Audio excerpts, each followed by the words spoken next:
Back everyone. So the issues hopefully have fixed themselves with a normal restart.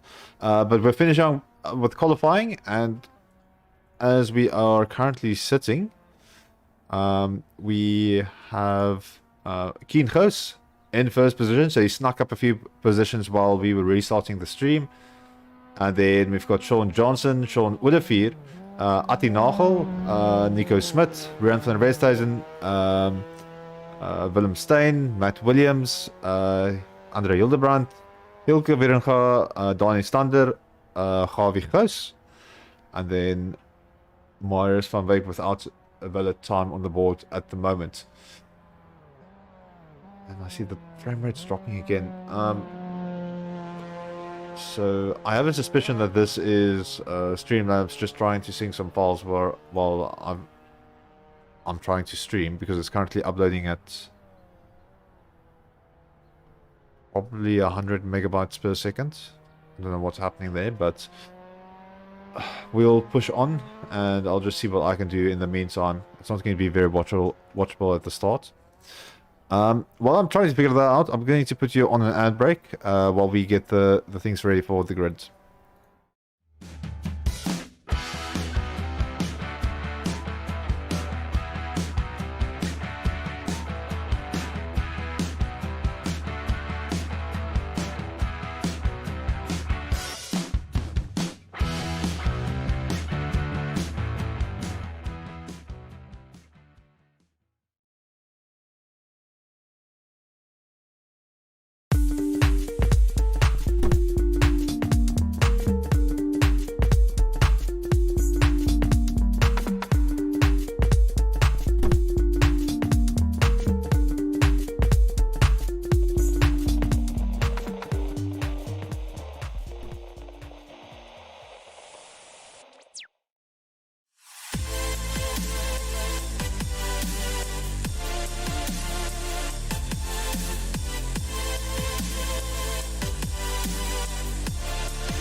Welcome back, everyone. Not exactly sure why my car's in the grid. Okay, that's better. Apologies for the amount of chaos that we've got at the moment. So, we're ready to get going. The stream would be looking better. I don't know what's going on with the thing. But we've got the lights out. We're ready to get going. Just waiting for it. There's 3 lights, 4 lights, 5 lights, 6 lights, and we are off. Some good start for everyone right there at the moment. We come across the hill. Sean Willivier slightly pushing into first position. Behind him, Keen Goos, and then Atinagel. I think it's him looking at the inside. So getting way through quite cleanly. Keen Goos very keen on following closely there, but has to drop back a little bit to avoid any form of contact. On the inside, Keen Goos looking at passing Olivier, and it looks like he is going to be able to succeed. You can see them swapping the positions there. He is very restricted on the inside now, so they go side by side. Contact between the 2 drivers. They need to be careful to not take one another out here. Host maintaining that position on the inside, but he needs to be careful. Wilfred is going to have a look at the inside on the next corner, and they do the little switcheroo. Host still hanging out on the outside and getting a huge amount of momentum. He's going to have the inside line into the next corner, I think. No, sorry, I'm remember this track incorrectly. He has to drop behind for the left-hander, and Willifier assumes first position.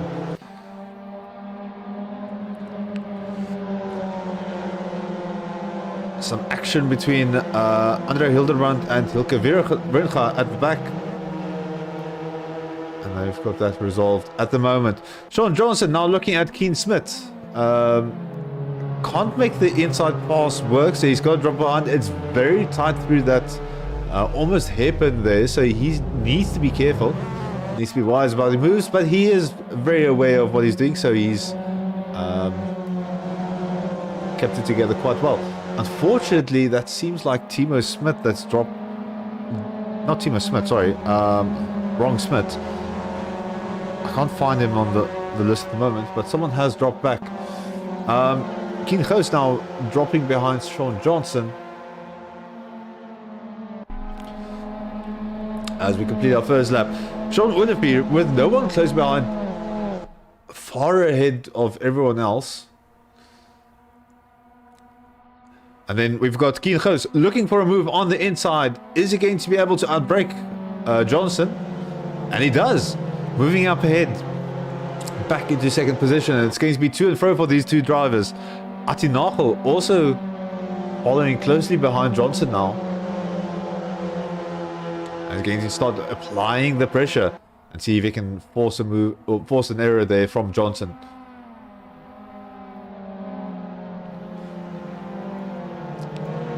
Working very nice and neat.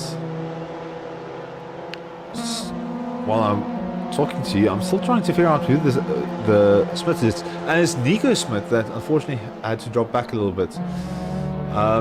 Atinagel now looking towards the inside, not finding it, but tucking behind Johnson and looking for another opportunity. He's still eyeing up his opponent. He doesn't really know.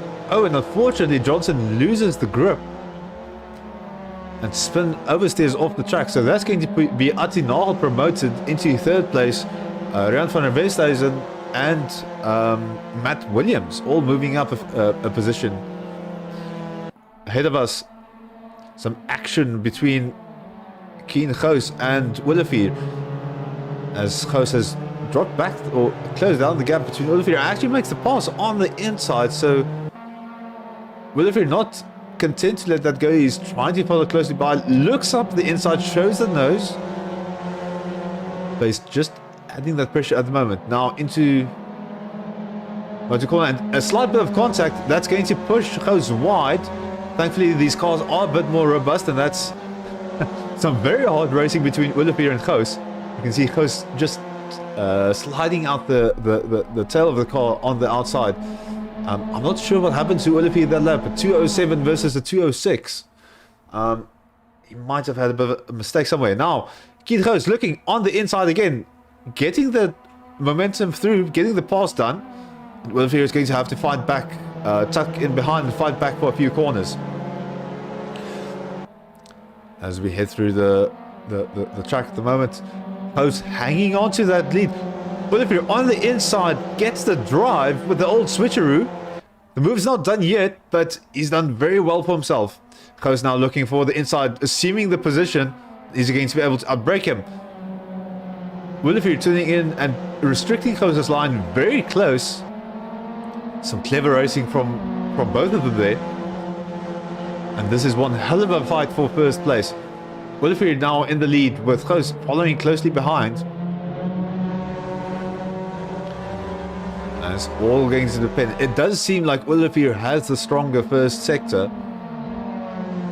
Host doing very well in this middle sector now. Almost a 10th behind Olivier, so he's eyeing him up.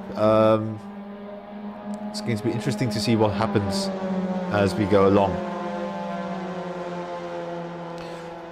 Just quick look while we're there. Craig Wesley saying, nice to have you back, Nico Smith. Great driving mini host from Craig Wesley. So I assume this is then maybe a family member or a son of a Melbourne host. Dennis Mitchell from Haxton Computer Services saying great moves, and great moves indeed from all of these drivers. They've given me a chance while we've chatted, but you can see Host is trying to see if he can get a bit of momentum. Just carry a bit more speed through that corner with a wider line as we head into the main straight. Both, all three top grid positions very close together. But if we're heading into the pits, how did that sneak by me? So I'm not exactly sure what that is about. Oh, wait. He might have accidentally popped his car into the pits with a button. So we'll count that under equipment malfunction. That's probably what happened. But yeah, Kiengo's now uncontested at the moment. Atti Nagel very much looking at changing that. The rest of the field slightly spread out at the moment. Not many small gaps. So the closest fight at the moment is here between Atti Nagel and Kiengo's, as Atti starts closing the gap. He does seem to carry a bit more speed than goes through that turn number, I think it's turn number 3. So it's going to be very interesting to see whether Atti tries and line up a move for that exact corner. Maybe see if he can get a drive out of it, get a good position, because through here they seem very closely matched. But it's that end of the first sector that seems to be the weak point for Goos at the moment compared between these two. So while these two are going, I'm just going to, although I'll have to wait, they're very close together at the moment.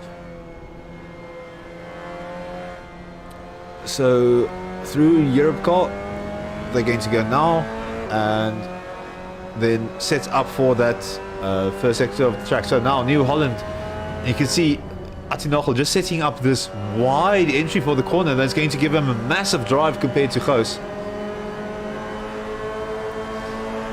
You see there on the back of the car it says Melbourne, but it is Kiengo's driving the car. He's now I'll check the YouTube chat again, but then he's using his father's livery.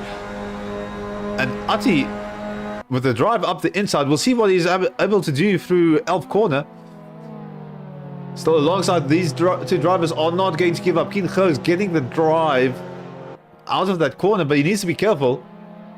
Atti Nagel is on the inside hunting for that position and makes the pass.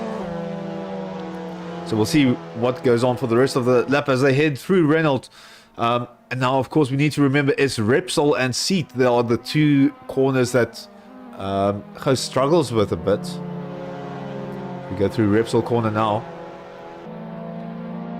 Goos on the inside is going to be forced to the outside for the next corner. We've got Seat corner, heavy braking zone. Ati doing very well to restrict the line there for Goos. Some wonderful driving from both of these drivers. Lots of action. Through Worth now. Ati Nagel still able to maintain his lead, but up the corner comes Goos. And through Kamsa, he's going to have the inside line. But he might have restricted his turn in a little bit. You can see Ati Nagel still pulling ahead a little bit with the better drive. And I think Goos might have realized he could have possibly understeered into Ati Nagel there and backed out of the corner. And maintained both of their positions in the process. Now through Bank Sabadell. And there's a clear gap developing between Goos and Ati Nagel. I think Goos might drop back a little bit and just assess the situation and see where is Ati Nagel or Gijsberg Ati Nagel a bit weaker. Where is he going to struggle? And maybe plan an attack for there. Now through New Holland. 4 tenths separating these drivers. You can see Gijsberg trying to break the throw, but he can only make one defensive move and then reassume the defensive line. Oh, that's a bit naughty. I think that might be frustrating Goos at the moment. As Ati Nagel makes his car a bit too wide, in this commentator's opinion. Goos looking for the outside, trying to carry the momentum. And he's going to have to go for the old switcheroo if he wants to do that, but he's not going to be able to. He's forced to the outside for the longer curve. Ati Nagel keeping a firm grip of that inside line, making sure he leaves no door open for Goos. And Goos trying to look at every single possibility, but some hard defensive driving from Ati Nagel. Now on the inside for Goos, not really getting the drive he wants. He's going to tuck back behind as we head into Worth corner. This is very fast. This is probably just a setup for Kamsa at the end of this. And now you can see heading into Kamsa, Goos is very close behind Ati Nagel. He needs to be careful that he doesn't get held up at some point. Nice and wide exit there for Keen Goos. And he tries to pull alongside. He's on the outside line. Ati Nagel restricting himself very much on the inside there. Goos trying to go for the switcheroo, and you can see he has to brake there. Some heavy braking. And that's going to be Ati still maintaining a grip on his position. Back behind, I'm just going to quickly jump away from them. Nico Smit is on one hell of a drive back.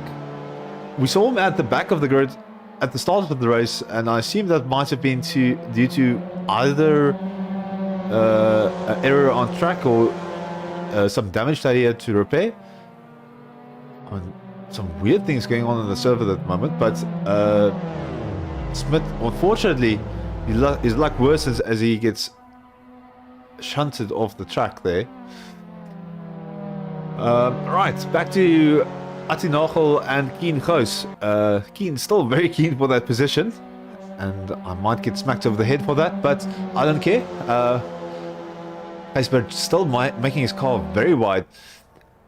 Keen Goos now setting himself up for the inside line. Ati very aware of this. Make sure he doesn't turn on his opponent, and unfortunately a whole bunch of oversteer there from Ati Nagel, and he's going to have to recover from that position. Now looking at Rian van der Westhuizen, who's been able to make the pass. Sean Johnson also moving into third.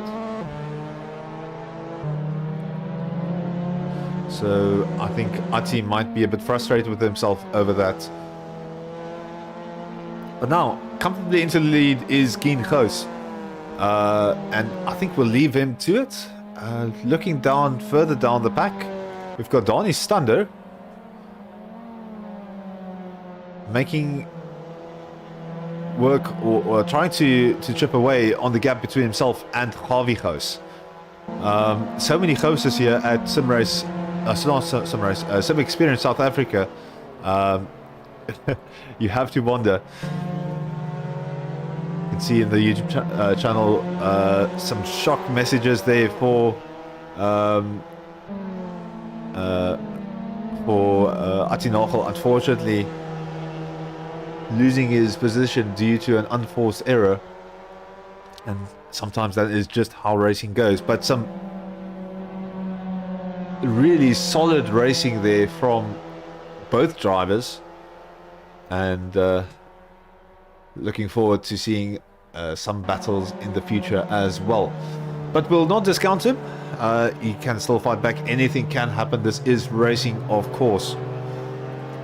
Marius van Wyk and Hilke Wernega are also coming closer together as he starts closing off that gap.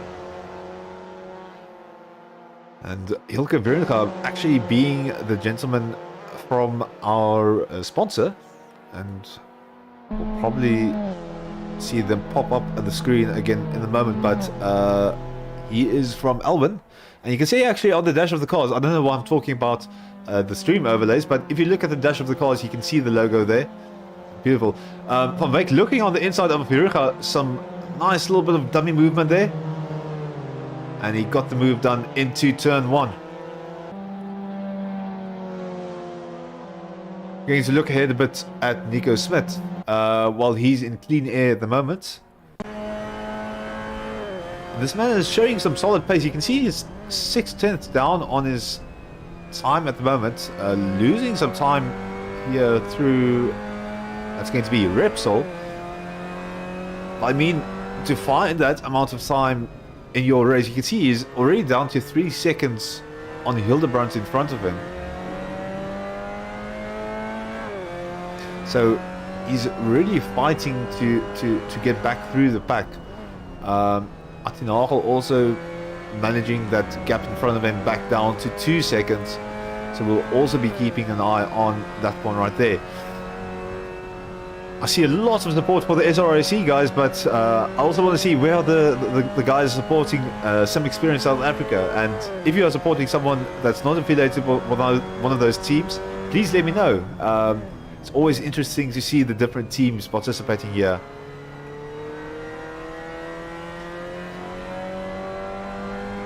See Sean will be back into the pits again, and you should be able to make the race without stopping for fuel or tires. So I'm not exactly sure. You might be repairing an equipment issue. Nico Smit now has the gap down to 1.7 seconds. He's still fighting for this, and you can see Sean Johnson and Gijsbert Atinagel in 3rd and 4th, also bringing down their respective gaps to their opponents.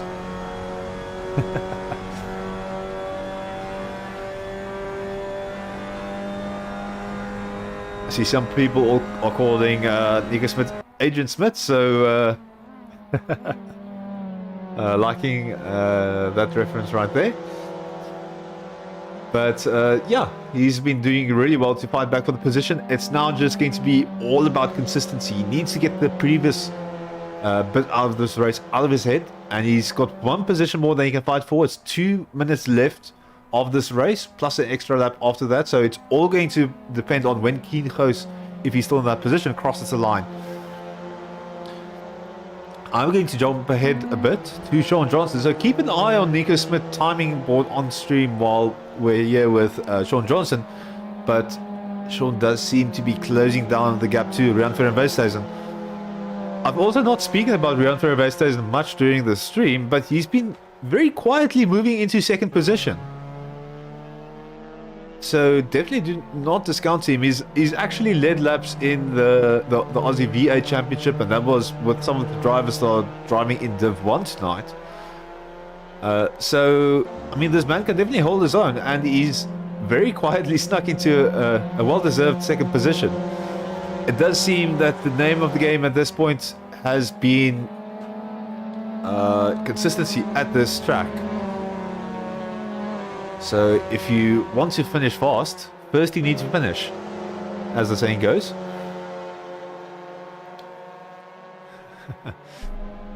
So Keen Goes, or Mini Goes, as some people are calling him, is absolutely charging on ahead with this race. It's now 6 seconds between himself and Van der Westhuizen. So now it's only going to be his own head. He really needs to keep it together and keep it clean. Consistency is going to be the name of the game here, and he needs to focus on that.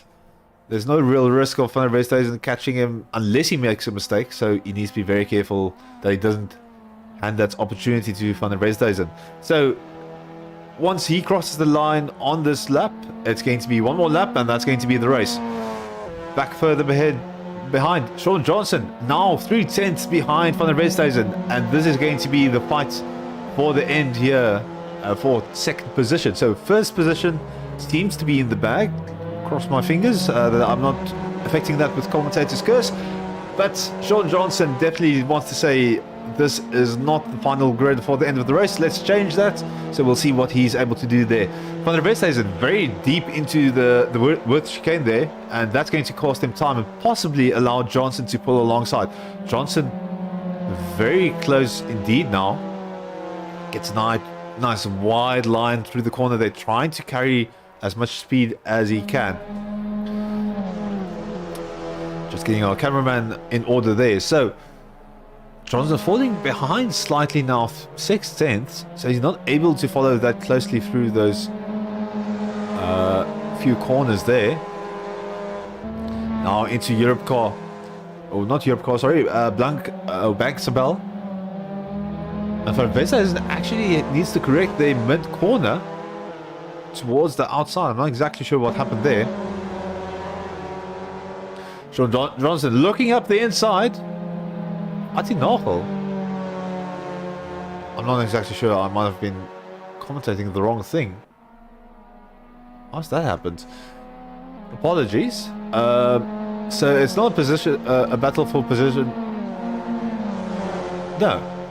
Gijsbert kind of snuck in near the end. I apologize. So final lap. It's a battle between Van der Westhuizen, Johnson, and Atinachel there. There we go.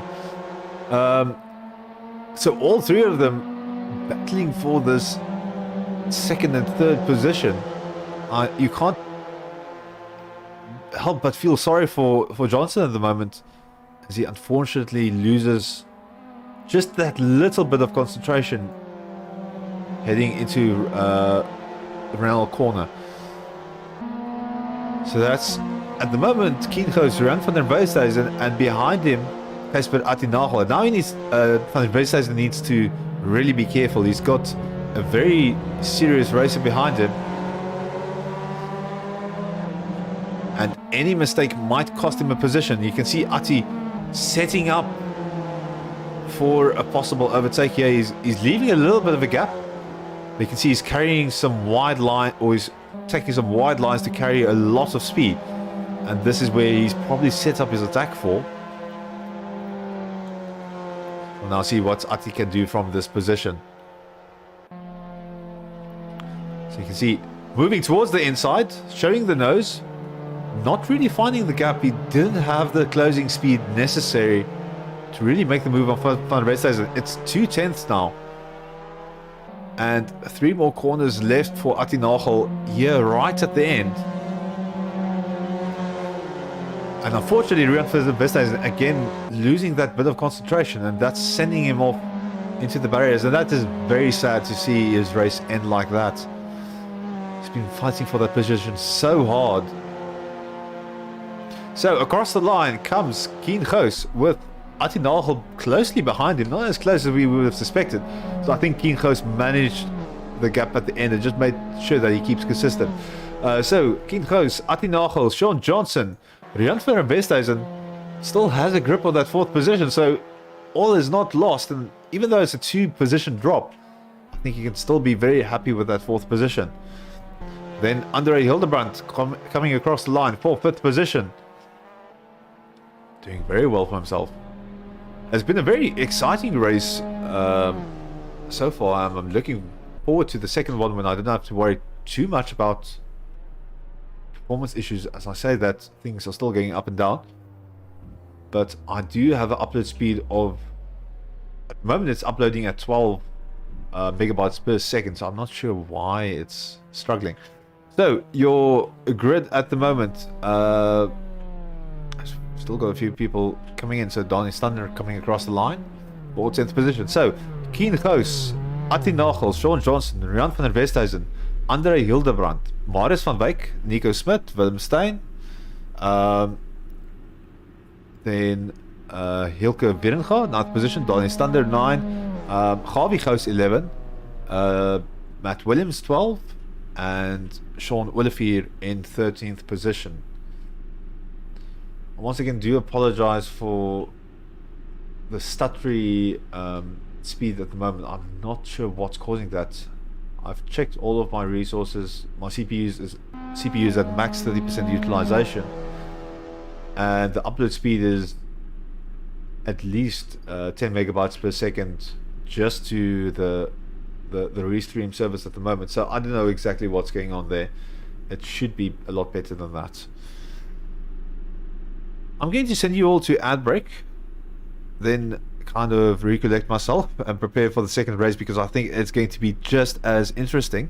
Something to watch out for. We've got Nico Smit sitting in 7th position. Because this is going to be reverse grid, he's going to have another opportunity to fight towards the front of the race. And Keen Gous is now going to have to really fight for those overtakes, and it's going to be interesting to see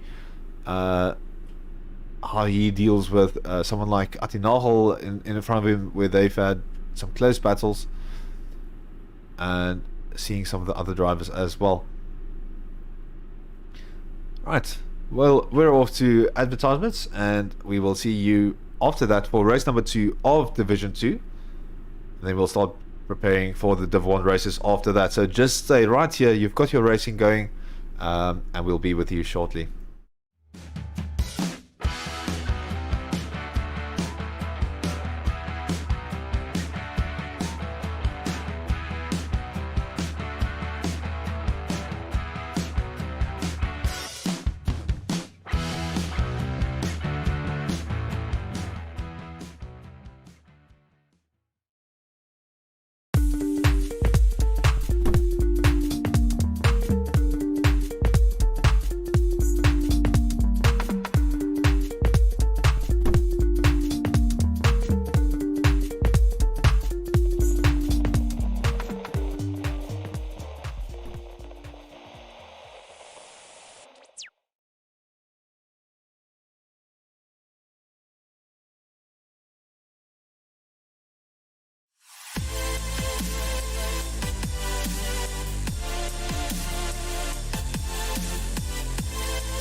Welcome back, everyone.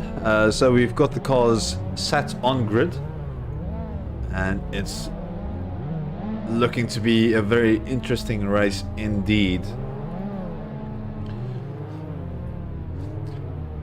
So we've had our first race. Keen Gous took away the win there, or took the win in the first race. So we'll see what's going for the second. I see some people mention that Keen Gous is indeed the kid of Melvin Gous. Right, all the lights are off and we are ready to get going. So everyone's getting a very good start. You can see there from the back, some of the drivers also getting away very well indeed. And across the hill we go. So we've got Matt Williams leading with Gavi Gous in second. And then Donnie Thunder and Hilke Wieringa. So on the inside, I'm not exactly sure who that is. That's probably Gavi Gous. looking at Matt Williams. So Matt Williams assuming first position, and then Harvey Gous with some pressure from Dani Stander in front of him. Ilke Bernal also not losing touch, as he's following very closely behind Dani Stander. So looking very good. Now the back cleanly gets through the first few turns. No real big shuffles to mention, so that's very good news indeed. Bernal running very wide there. He needs to be careful, that might be costing him a lot of time. Matt Williams actually running away with a second lead this quickly into the race. So it's looking interesting. So up the inside of Bernal is Willefeer. Willefeer comfortably taking the position. Hopefully he's got his equipment trouble sorted. We saw him in the pits a few times in the previous race, but he definitely has some pace in hand. So Willefeer now hunting down Dani Stander. On the inside, is he going to be able to make the pass? And he does. Very comfortable indeed. You can also see Dani Stander slightly backing out. He doesn't want to really fight for that position, as he knows that if he defends it too much, it might just end up being a collision for both of them. So Willefeer now looking here around the outside of Harvey Gous, not really finding the line. He's forced to use a lot of the outside of the track.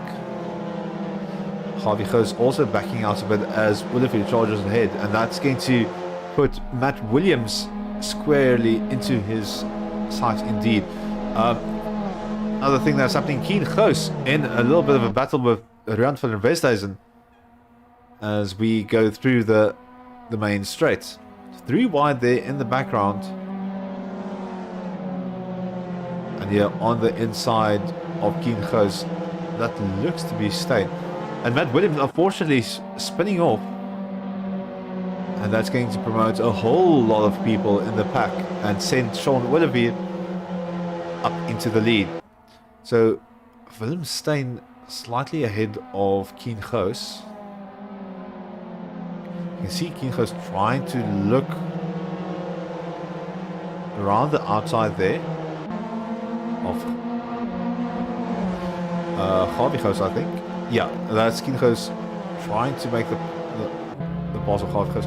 So Keen just looking on the inside, not really finding the gap. And now up in the along the inside for Keen Gous. So that's going to be Keen Gous on Harvey Gous. And that's been a rapid progression up into the rest of the field. 9 seconds down in his delta. That's, well, okay, it's second lap, but that's still a big difference indeed. Willefeer looking very comfortable in first position at the moment, and then Steyn feeling the pressure. This is for position, so he is allowed to fight for it. And you can see Keen Gous setting up on the outside for a very, very quick exit. And both drivers giving each other just enough space for the maneuver, but you can see Steyn getting squeezed on the inside, just giving that little bit extra space for Keen Gous. And that's allowed Keen to really dominate that corner at the moment. And behind, so some shuffling in the pack as well, as they're running 4 wide. I think that might be Atti Nagel. Fortunately, one of the drivers in the wall there. And that's promoted both Atti and Nico Smit. So Atti and Smit in a nice little battle.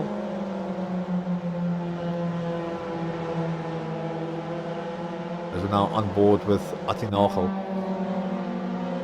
He's also going to want to look at fighting for those earlier positions. Looking at the rest of the pack, this is probably the closest battle. 3 drivers within one another. That's Harvey Gous, Atti Nagel and Nico Smit. And then Sean Johnson also getting into the mix further up ahead, but I think he might be having a bit of breathing room Up the inside goes Atinachel on Harvey Goos. Harvey's troubles are not over yet. We've got Nico Smith also looking at a possible overtake here.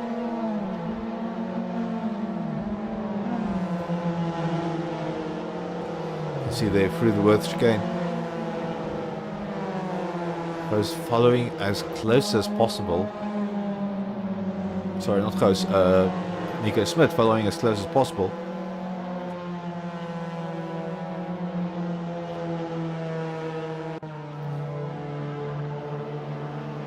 That's going to be one massive shuffle. Unfortunately, also a massive shunt there to Harvey Goos.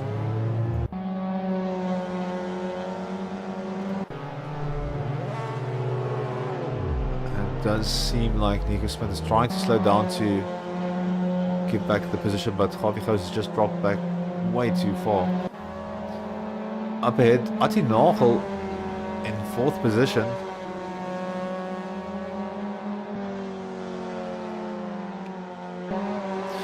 But for now, we're going to focus on this gentleman right here, which is going to be Andre Hildebrand, within 3/10 of Nico Smith.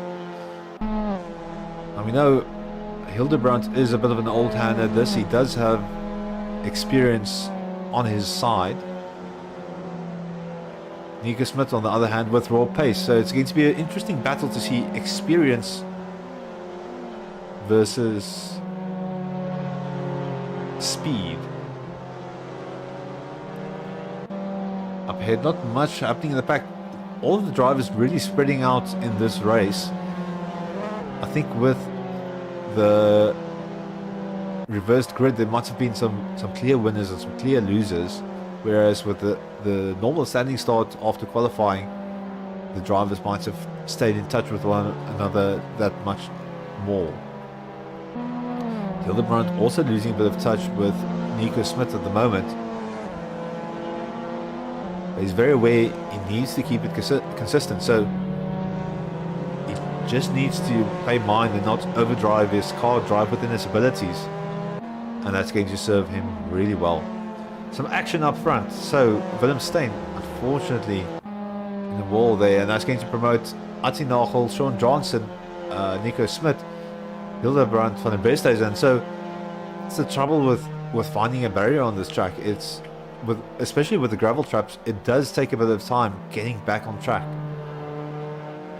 So there's a lot of positions to lose if you push your car too far.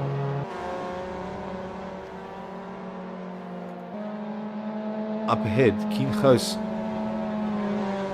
looking at the back of Olivier. So Goos is now in a solid fight here. He's going to see how much he can close the gap down to Olivier in front of him. That's a big time difference. That's a 2:03.8 versus a 2:05 from Olivier. So Keen Goos is definitely charging on ahead.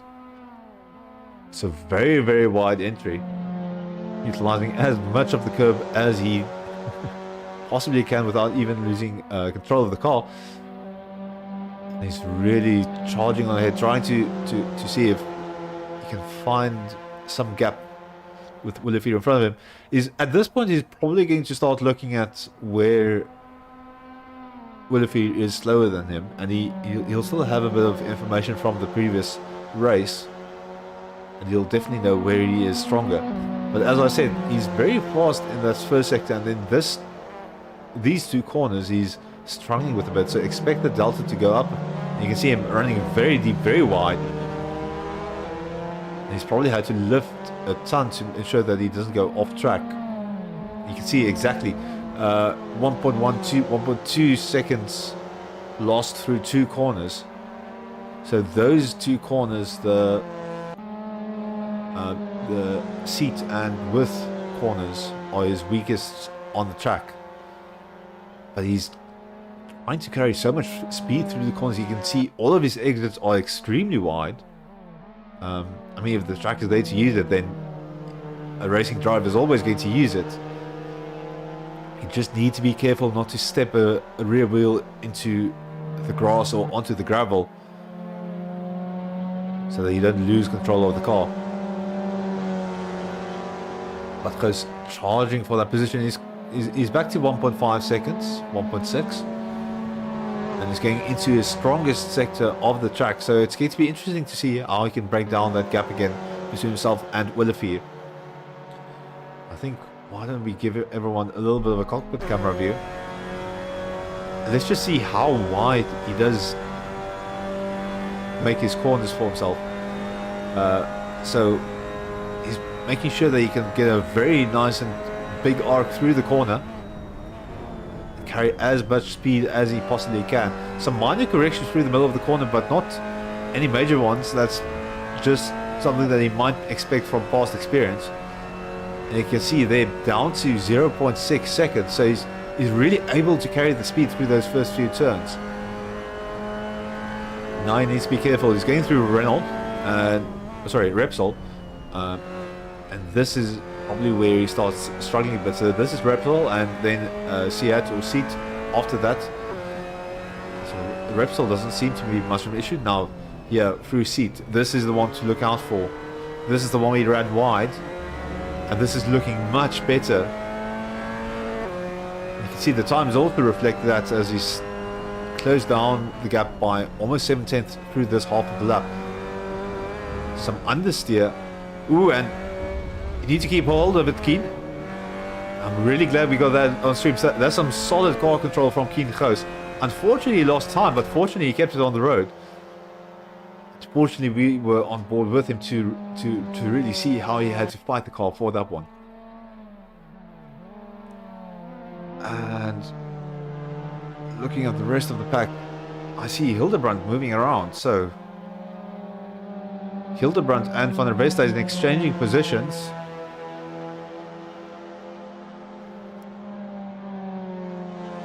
You can see Hildebrand still in the neighborhood of Nico Smith. Not as close as he wants to be, but he's definitely in that area. Van der Westhuizen not letting him go though. He's going to fight for this. As we go through the last few corners here. Setting up for Europe car, and Van der Westhuizen is trying to look at any opportunity, but he needs to be careful that he doesn't look at the back of Hildebrand's car. And unfortunately, both drivers losing control there. That's very unfortunate. Some evasive action from the other drivers as well. Keen Goos has now got the gap down to 3.5 tenths. Willefear is starting to feel the pressure. You can already see Willefear running defensively on the inside.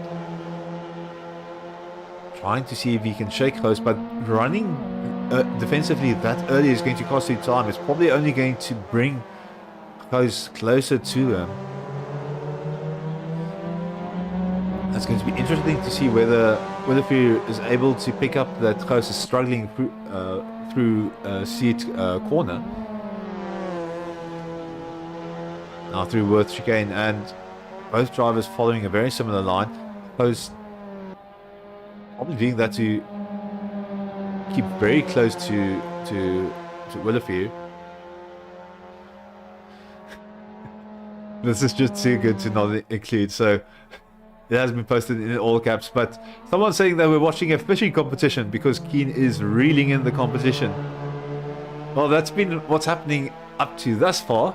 He's reeled in Willefear, he's caught his fish, but now he has to fight for it. And that's always, as a fisherman will tell you, that's also probably half of the battle. It's not to get the fish on the hook, it's to get the fish onto the boat or onto land. Because that hook and line can still snap.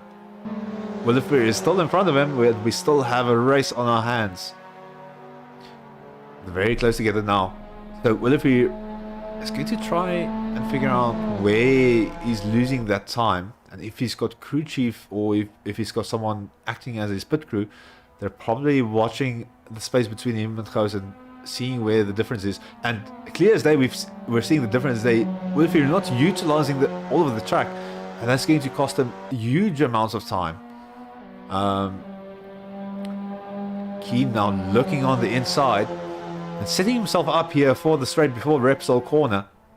And they're side by side. Keen on the inside, Willifear on the outside.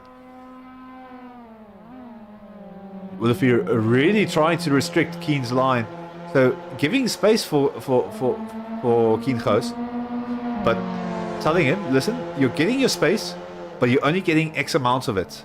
And you can see as they're still battling for it, Willifear still holding on to the lead here as Keen moves onto the inside line for the Worth chicane. But they're side by side through the chicane. This is going to be interesting. A little bit of contact there, but no harm, no foul. They're still together. I think Goos is just backing out a little bit, kind of reassessing the fight and just resetting everything for the next part of the battle. We've got 4 minutes left of this race plus an extra lap, so it's still a lot of time for things to happen. And if these drivers start losing time with a battle, we might even see someone like Gijsbert Attinagel there in 3rd position, catching up with these two. I can only imagine Willifear losing a bit of time with Goos behind him. And if we look at the delta, you can see he's already lost a second for this lap just by defending. See one of the comments on YouTube saying, get that snook on the boat. And I think he's trying his best indeed. So onto the main straight we go, and this is where Goos is strongest. You can see Willifear really trying to break the toe. Goos not having none of it. As we lose a bit of time, they switch between cameras. Now, Keen Goos clearly declaring that he's going to take the inside line for this corner.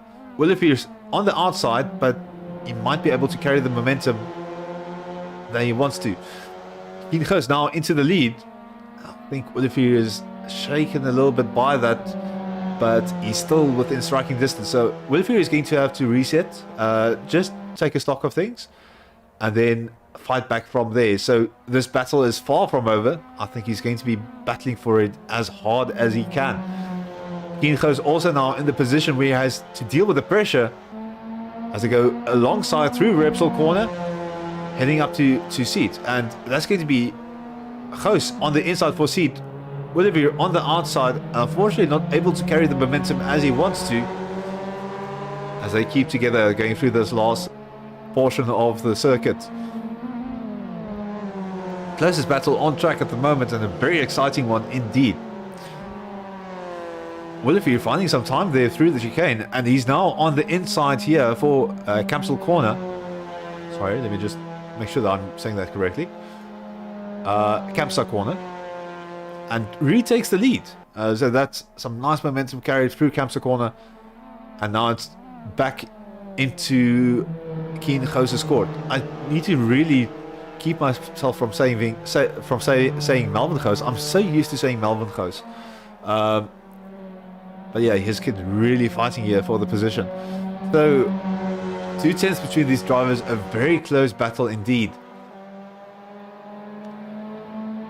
So heading through Europe car, setting up for New Holland, and this is going to be crucial for Willifear. He wants to have Goos as far behind as possible for this for the first turn, for Elf corner. You can see Keen Goos setting up clearly on the inside. That's maybe a bit too much space that he's giving for Sean Willifear. But clearly telling him, listen, I'm going to attack on the inside. Approach at your own caution. Willifear taking the hint, knowing that he's slower through this corner, and he's not going to effectively be able to defend. But now he knows this is his opportunity through Renault corner as they run side by side. Willifear on the inside for Repsol corner, and that's going to put him in front of Goos once again. So you can see both drivers with clear, stronger parts of the circuit.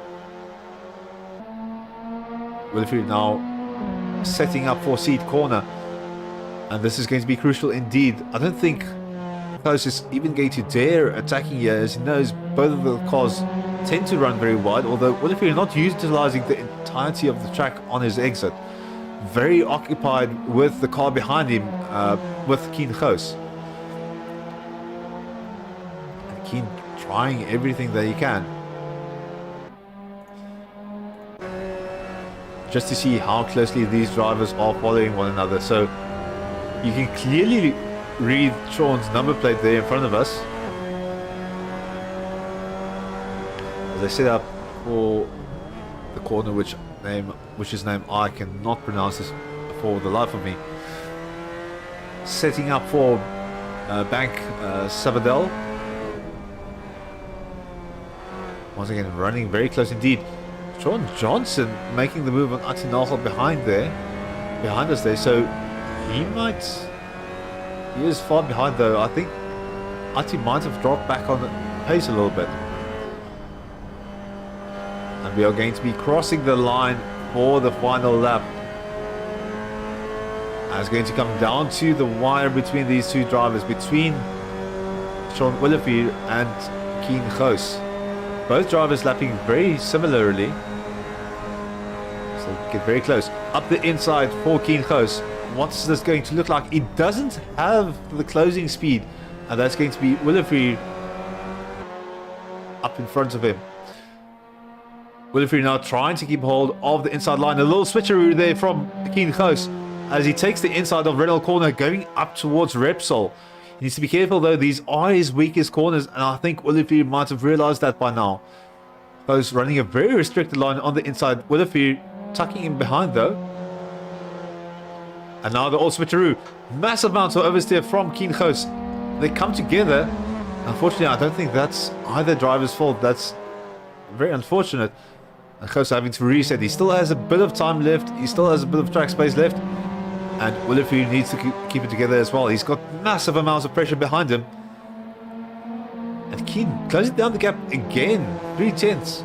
So very close indeed. Now for Kamsa corner, we know you can make a move here if you get the better exit. Both drivers with similar turn-ins. Keeping nice and close to the apex, and both drivers utilizing as much of the track exit as they can. I think that's going to be that for the straight after Kamsa. Although on the inside goes Keen Goos, makes a move, massive move there. Bit of a shunt there from Olivier. Keen having to save the car. I think that's going to be it for the fight. But Keen still keeping the hold of second position, showing extremely good car control. I don't know how he saved that. I think Olivier might have been caught off guard with Goos overtaking him and then having to brake for the corner. So Olivier is going to come across the line. That's going to be first position for Olivier. Keen Goos behind him with second position, so it's been a hard-fought battle for this position. Then behind him, Sean Johnson and Atinagel still in the fight. And that's been very close indeed. That's probably just a few hundredths separating those two drivers. Nico Smith coming across the line for fifth position. Maurice van Wyk slightly behind him, but is looking good for coming home in sixth. Running the number 77, so I would assume a big either Bottas fan or Mercedes fan as he comes across the line. Then Donnie Stander is going to come across the line for 7th. Jan van Westhuizen coming home with 8th.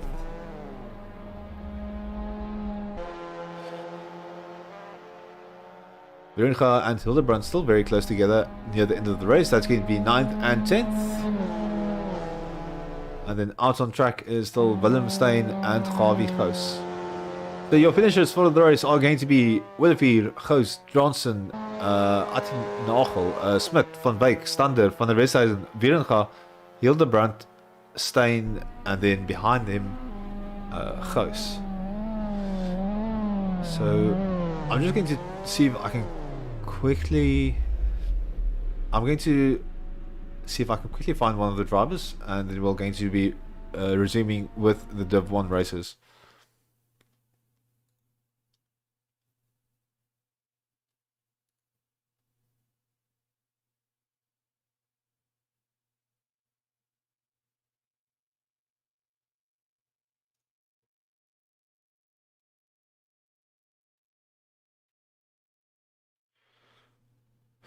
Actually, I apologize. This might actually be a bit close to the Div 1 start. So I'm going to swap over to Div 1. Just massive congratulations to both Keen Goos and Sean Willifer for the races. It's been well fought and well won. And we'll be swapping over to Div 1 after this short ad break.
Welcome back, everyone.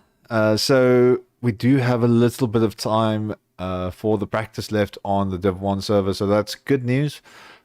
With me, I've got Sean Olivier. So he's been fighting very hard with Keen Goos. Unfortunately, I've not been able to track Goos. I think he's uh, maybe getting a bit of a congratulations from his father on his racing.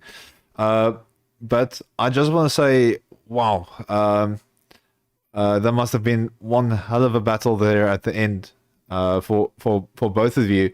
What were those last, let's say, 5, 6 laps like for you, Sean? Yes, kyk, dit was hard hoor. Dit was regtig moeilike reisies. Kian het baie goed gery, met baie pressure gegee. Maar ja, kon dan 'n bietjie manage om kon die druk bietjie handle. Maar ja, as ek 'n fout gemaak het, was hy verby. Ja. Hy het 'n baie goeie drywer, Kian. And then there at the end of the last lap of the last race, what was that going through those last few corners? Because I can imagine that being a bit of a sigh of relief as he slipped behind a little bit with his Skin slipped behind a little bit with his mistake. But I mean, at that point, you guys were fighting really hard for the last lap, and it was some intense driving. What was that like for you, making that last corner? Yes, kyk, dit was ek was verlig toe ek sien hy het bietjie gegly daar op daai derde laaste draai. Ja, dit was stresvol hè, maar nee, dit was baie lekker. Definitely. And then just to kind of bring again side of the story, I mean, yeah, there's been there's been a really hard battle between both drivers, and he drove really well for kind of making name for his first appearance here.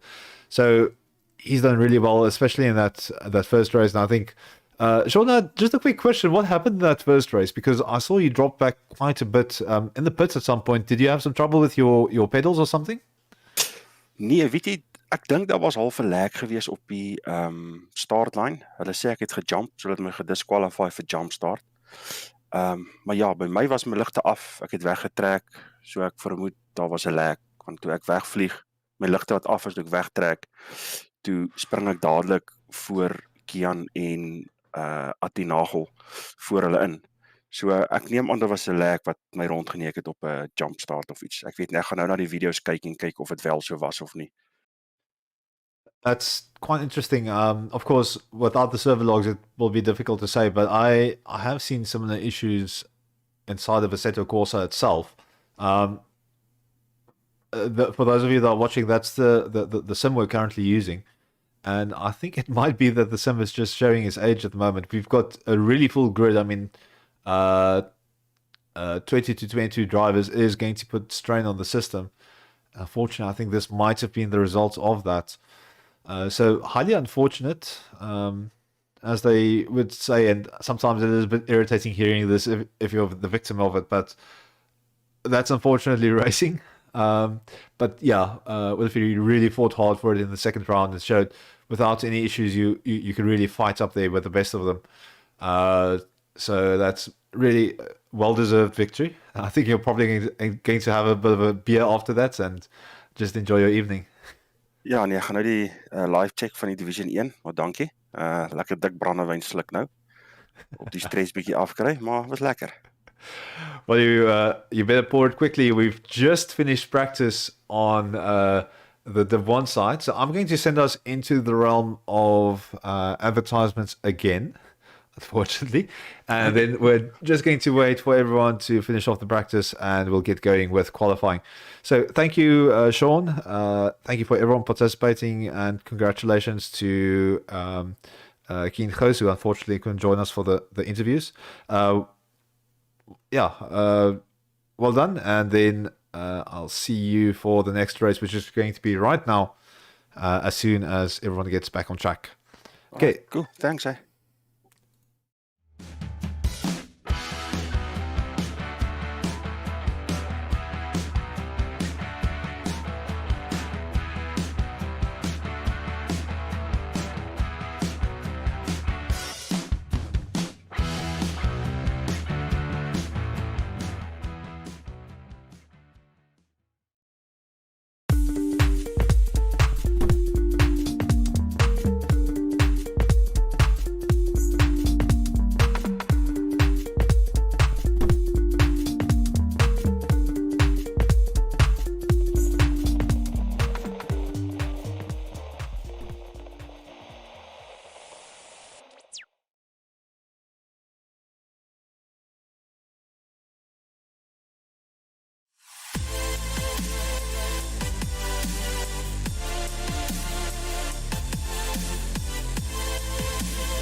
Welcome back, everyone.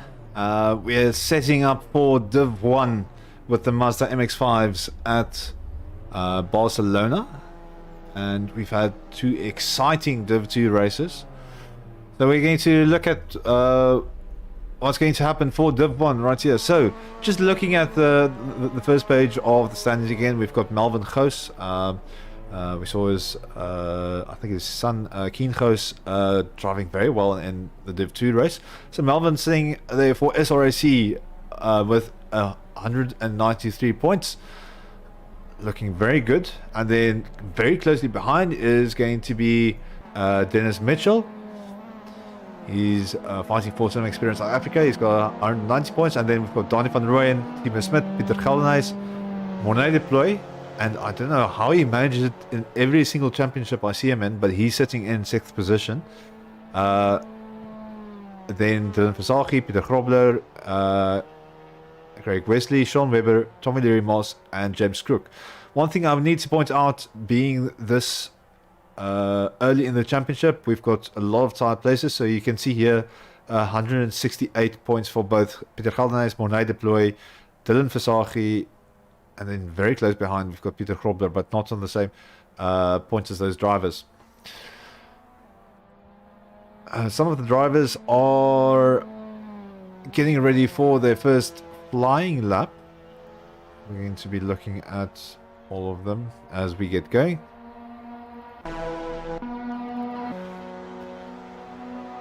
And I'll just swap over everything on my side.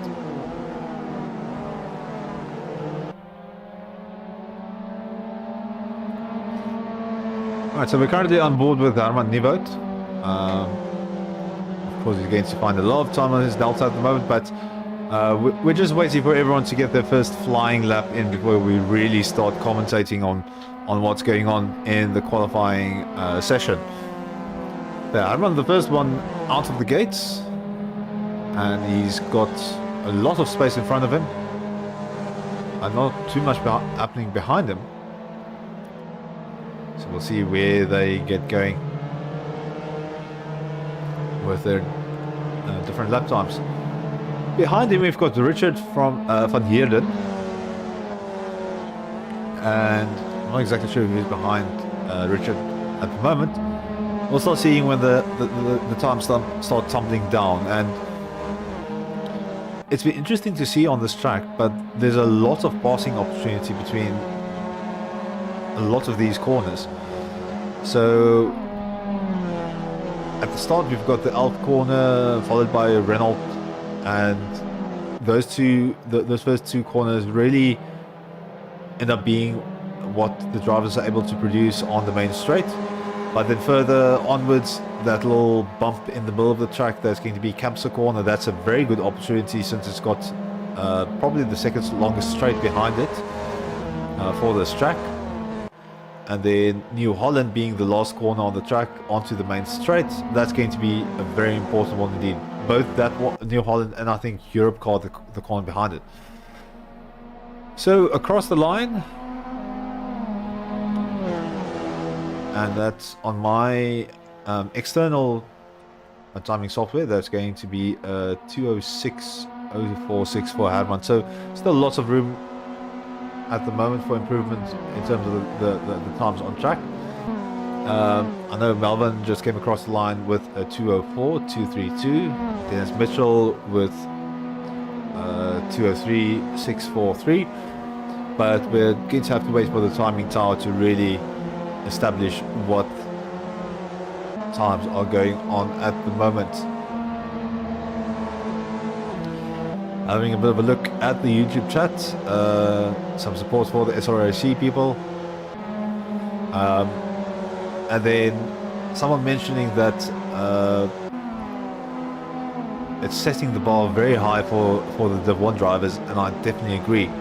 The Div 2 drivers showing that it's very possible to have close racing on this track, and I think it's actually turned out to be a very fun track to race on by the looks of things. And with these Mazdas, it's really important to keep your momentum going through corners, and because they've got the space on this track, it really lends itself to that exact flowing style of driving that you need to be successful in these cars. I think Dennis Mitchell is just getting out of the way for everyone so that he doesn't hold up anyone's lap. So he might have made a mistake earlier, which I didn't notice while I was looking at somewhere else. Right, just seeing if I missed anything else. A lot of people commenting on the battle. I definitely agree with all of your comments in terms of this has been a fight to remember.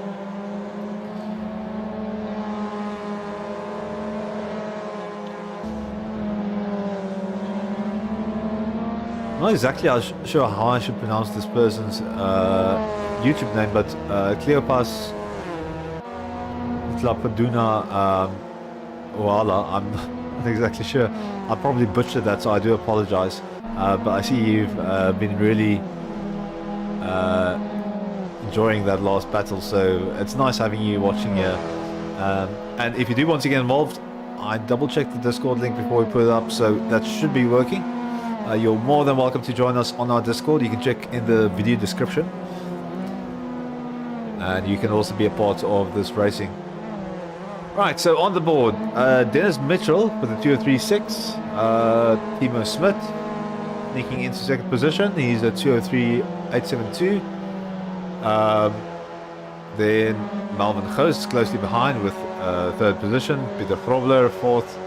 Dylan Versaki fifth. Mornay Deploy getting sixth. I might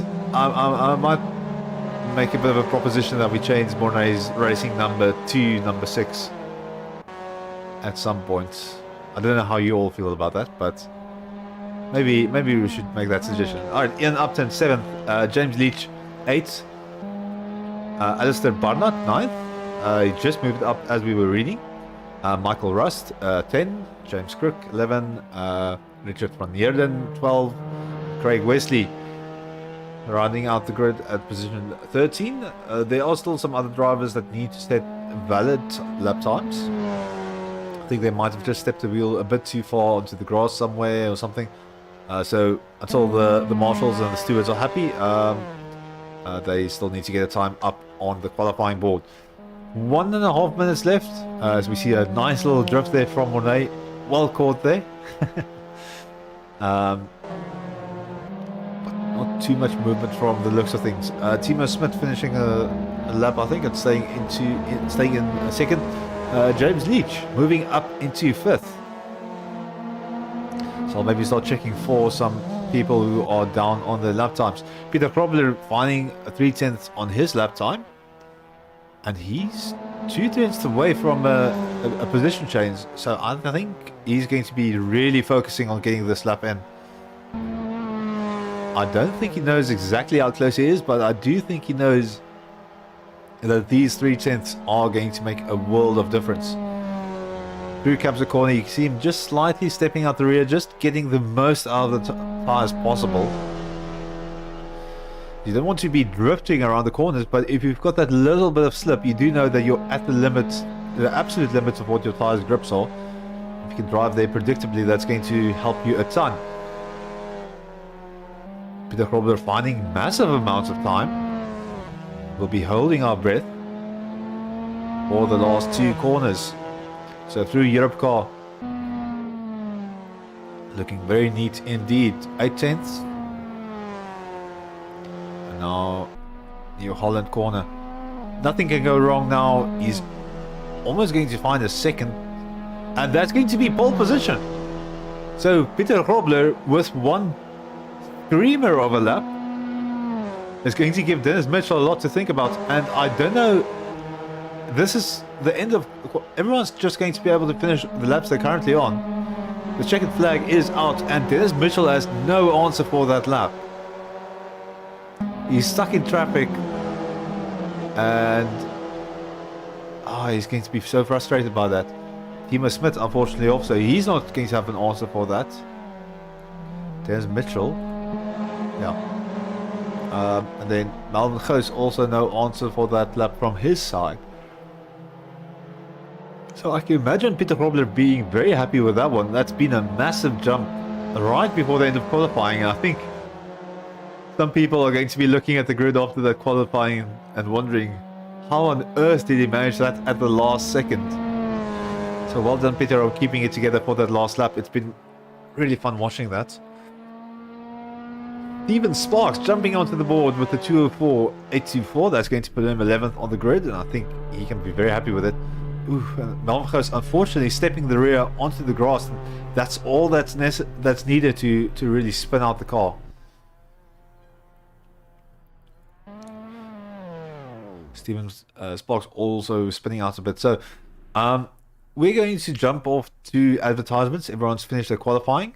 So that's going to be Peter Grobler, Dennis Mitchell, Timo Smit, Dylan Versaghi, Melvin Gous, James Leach, Mornay de Plooy, Richard van Heerden, Ian Upton, Alistair Barnard, then we've got Sparks, Rust, Crook, Moss, and Wesley.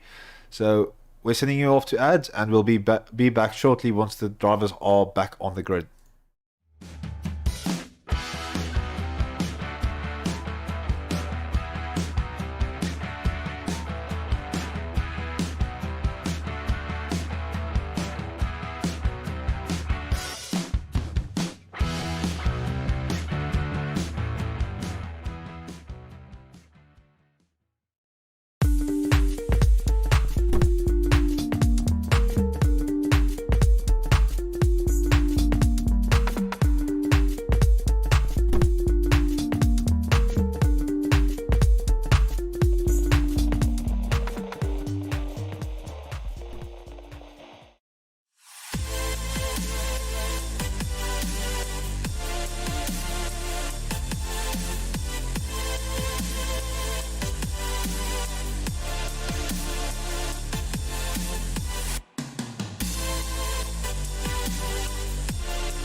Welcome back, everyone.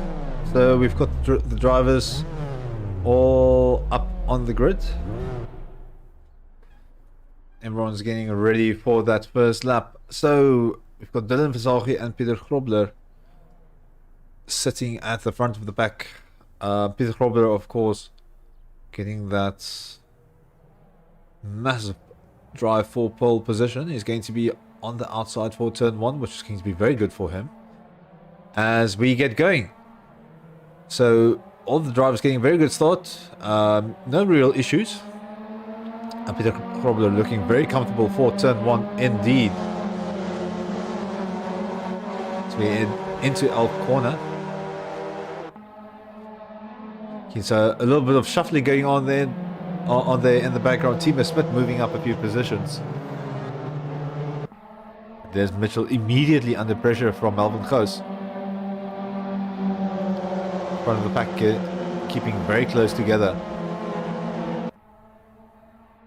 So it's the Goos livery at the front of the pack again. And Mitchell starting to get closer to Peter Grobler, so it's going to be a massive battle for the first position between 3 of these drivers and possibly a 4th. You can see Mitchell having to brake very hard there for Peter Grobler. I think it might have compromised his line, and you can see Melvin Goos in the back behind him there, closing down the gap due to that extra bit of brake pressure that Dennis had to apply during the middle of the turn. Grobler now struggling to keep ahead of Mitchell. Mitchell on the outside of Capsa Corner, slipping behind. He's going to go for the old switcheroo, and it's all going to depend on whether he's got the drive out of the corner. So tucking alongside Peter Grobler. Mitchell now looking towards the inside of the corner. Grobler being forced to go around the outside. Then Melvin Goos also looking for a position almost 3 wide. So right now Mitchell, Grobler and Goos. Battle now between Grobler and Goos. Unfortunately, Goos running wide, putting a foot on the gravel, and he's dropped behind Timo Smith. Now into New Holland Corner, and Grobler still very close behind Mitchell. Unfortunately, foot on the grass, and that's going to collect a few of the other drivers. Massive amounts of chaos here on the front side of the grid. That's going to be Grobler and Goos falling behind. And that's again the dangers of setting a foot on the gravel here. If you go too wide, it's going to spin you off. Moray Deploy also up into 4th position. I think he might have James Leach to contend with after that.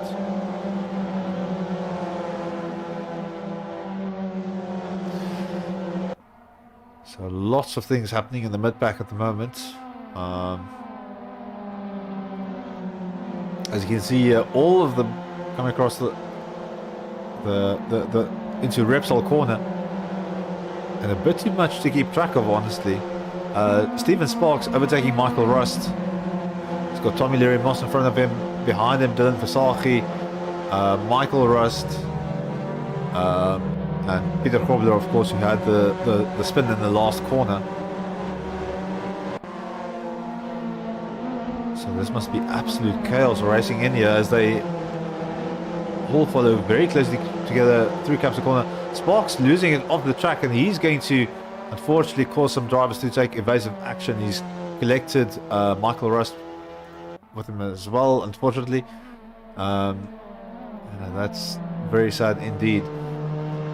Dennis Mitchell, very comfortable first position at the moment, is going to be fighting Timo Smith in a few laps, I would presume, if he's not able to open up the gap. Richard van Heerden behind James Leach has also got that gap to 7/10 at the moment. 4/10 now, so he's found some speed. And he's going to need to use it here through New Holland Corner, not hitting the apex as closely as he would want to. You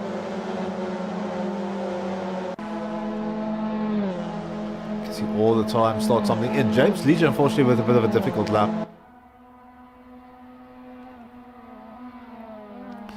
So into first corner. The whole pack still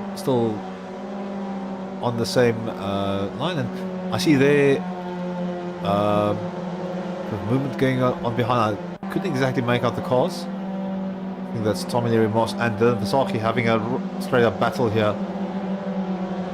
Now Peter Probler also moving ahead of Tommy Leary Moss, so I think Moss might have had some issues going through that corner, and it cost him a boatload of time. But Peter Probler on the drive back here behind Dylan Vasaki and looking for an opportunity to pass. You can see the car's looking a little battered. It's been a tough time driving in the mid pack here. Lots of cars driving competitively and pushed to the limit. And unfortunately, it is going to collect you if you're not careful.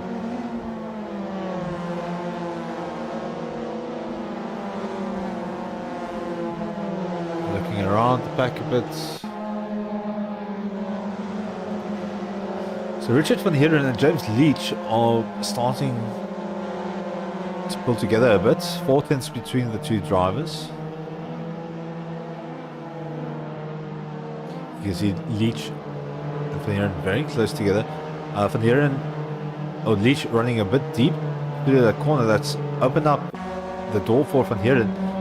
It's going to try and optimize his exits through these corners. So into Europe car is following at about 3.5 cents. Now through New Holland, this is going to be the crucial one. Van Heeren running very wide, he's completely missed the apex. You can see immediately how that's cost him time. 3 tenths in that corner alone. 205s, 204s.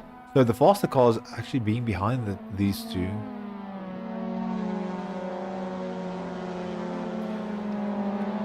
So Peter Krobler also closing down the gap between himself and Vasaki. Vasaki also nearing Van Heeren, so it might start becoming a four-way battle between Leach, Van Heeren, Vasaki and Krobler if this battle continues any further. There in the background you can see Michael Rust and Armand Nieuwoud making a switch of places. In front here, so the Van Heeren trying to make the pass on Leach, pulling alongside but not finding the closing speed to really make any kind of move stick. Seat corner not proving or giving him an opportunity either, and he's going to have to set up and reset for possibly Kamsa, but further down the road, or even for the main straight. So with chicane, no real shenanigans here. The car's being very complacent over that sausage curve. And now through Kamsa corner, this is the one that Van Heeren wants to get a good exit for. And Leach, unfortunately, you can see him losing a lot of grip. So they're going to be able to pull alongside here. And Van Heeren moving, trying to move ahead of Leach, but Leach defending very hard for that corner. And now Vasaki and Krobler are starting to come into the mix as well. So Van Heeren is possibly going to start becoming very desperate to get this move done now. It's putting him at risk of being overtaken as well. So he really needs to focus on getting this done. New Holland corner still a slight way away from the apex. I think he might be focusing on Leach's car in front of him a bit too much. So pulling alongside Leach now. You can see them coming towards turn 1, towards Elf corner. And Van Heeren getting the pass done on Leach, or trying to, and they've made contact. So Leach getting forced onto the escape road, or the penalty road, depending on how you see it. And Vasaki also moving in front of Van Heeren. A lot of things happening at the moment. So Leach has dropped behind quite a fair bit. Peter Krobler also moving in front of Van Heeren. I think Van Heeren might be focused on what had happened, while these two drivers are now able to focus on just driving on ahead. Van Heeren not letting the position go, but I think his mind is split at the moment. There's a lot of things to think about.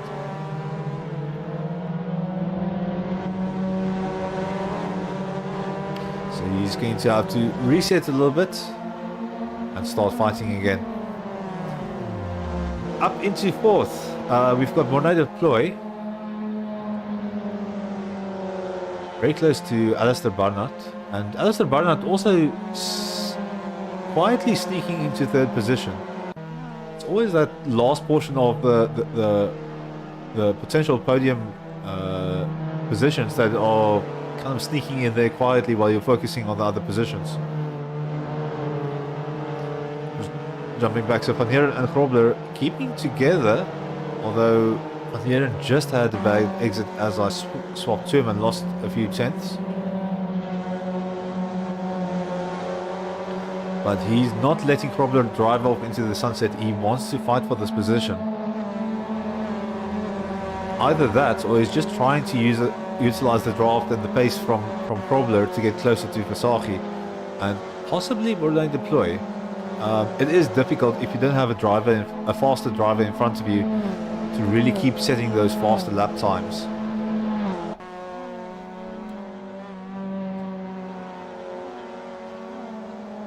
And Heeren, unfortunately, again losing time, so I'm going to swap over back to Mornay Deploy.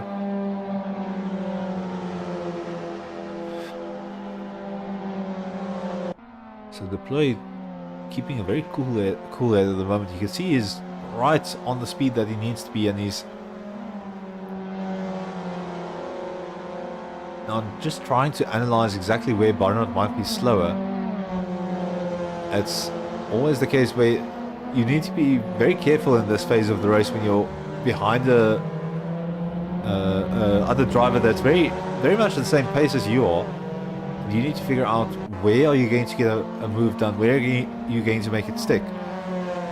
You see Deploy gaining a bunch of time out of seat corner. We've seen a few drivers being slow through that corner if they can't consistently get the line right. So it's going to be very crucial that Mornay realizes where are those points for his opponent. And this is exactly what you will be doing through this portion of the race. It's more analysis, just trying to keep up while he's doing that analysis through the corners. But sensing opportunity, trying to see if he can get some momentum on the outside and get a little bit of a switcheroo on the exit. It's not going to be enough, but it's going to be enough to put a lot of pressure on Barnard as he starts seeing the nose of Deploy's car showing behind him.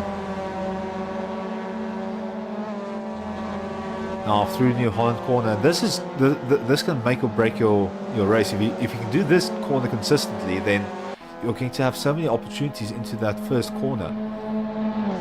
You can see Deploy 5 tenths faster than Barnard in the previous lap. Barnard trying to run defensive on the inside. At some point he's going to have to resume the racing line. I think Mornay is very cognizant and very careful of that. And gives Barnard the space. But Barnard is now in full defensive mode at the moment. You can see Deploy right on the rear of the car. Slight bit of oversteer through Renault corner. So they're pulling alongside. So on the inside is going to be Mornay. But that's not going to be near enough closing speed to get anything done through Repsol corner, especially with that tight first portion of the turn. So now into seat corner, this is potentially where Deploy is faster. You can see Deploy is sticking it on the inside. He's setting up for the Worth chicane as they go side by side into the chicane. Getting very close together. I don't know how they're not touching. And Mornay backing out slightly so that you can set up for Kamsa corner. So you can see Mornay going slow into the corner. I think he's lost a bit of time there, just giving Barnard some space. They might be careful that he's not going to have something happen. Melbourne Goos on Richard van Heeren, getting the pass done here. Running very wide, so that's going to mean Van Heeren's going to come back at him. And the move's not done yet. So setting up for Europe car. Goos trying to open up the gap between himself and Van Heerden. It's going to be very important that he gets this gap far enough that he doesn't give a draft to Van Heerden. Or Van Heerden now 6 tenths behind, 7 tenths. And I think that might have broken the toe a little bit for him. So he's going to go on ahead.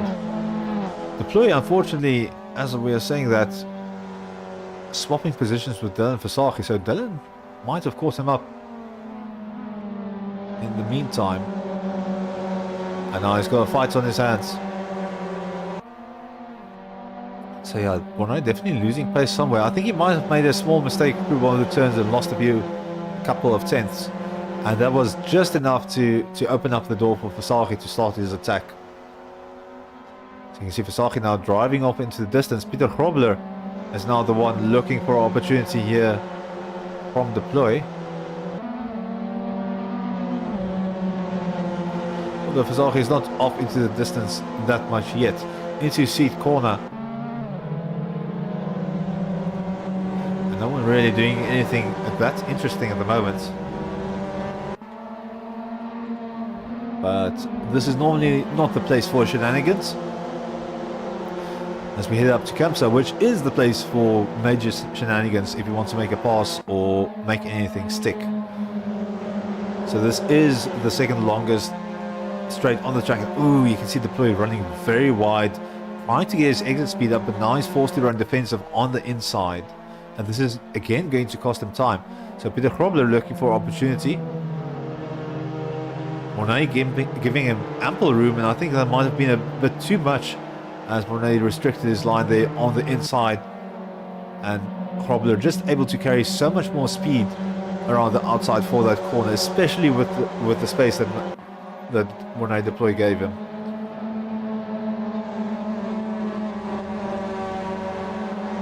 Up ahead, Dylan Versage and Alistair Barnard now getting very close together as we go onto the main straight with Versage in the toe of Barnard. A lot of cars close together.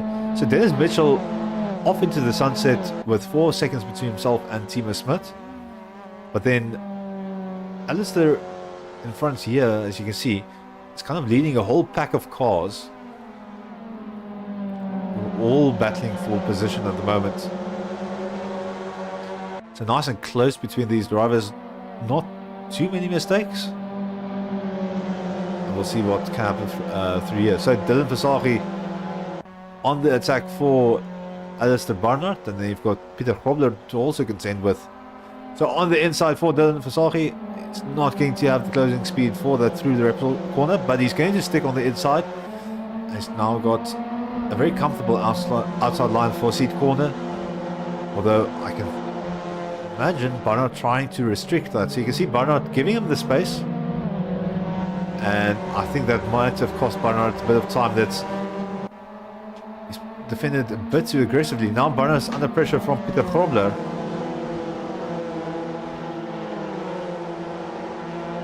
Barnard with the inside line for Repsol now with an unrestricted racing line. But that's promoted Dylan Versage to position 3.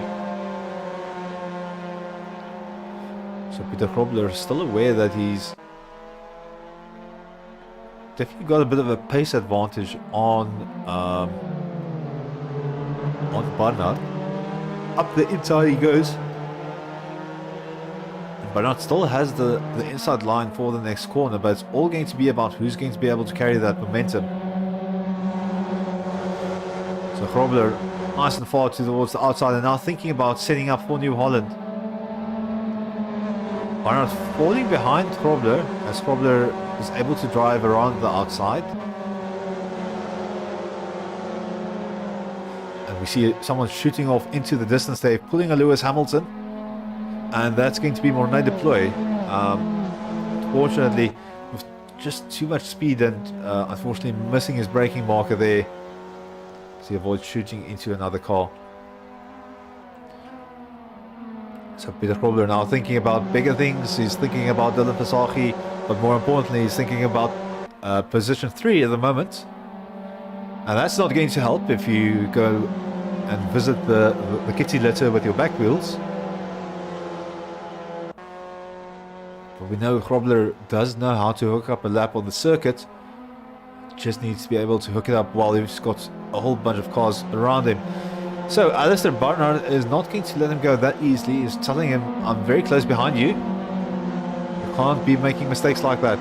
You need to be consistent on your corners.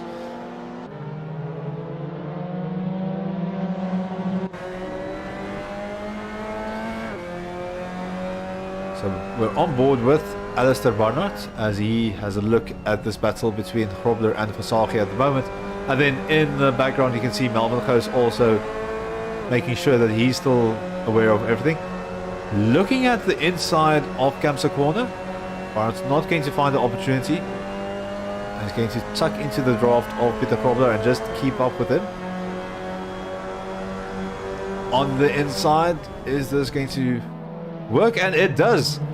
A very, very ballsy move there from Barnard, and might have been a bit too much as he's swept to the outside and now has to defend on the inside. Grobler driving with a boatload of momentum. He's going to have the inside outside for the corner. He's going to keep the momentum going. And Barnard just has to fight for this again. Some big corrections from the drivers out of New Holland. You can see Goos and Barnard swapping positions as they pull alongside. I think that attack from Barnard might have cost him more time than it's done him good. And Goos making use of that opportunity and jumping forward into 5th position.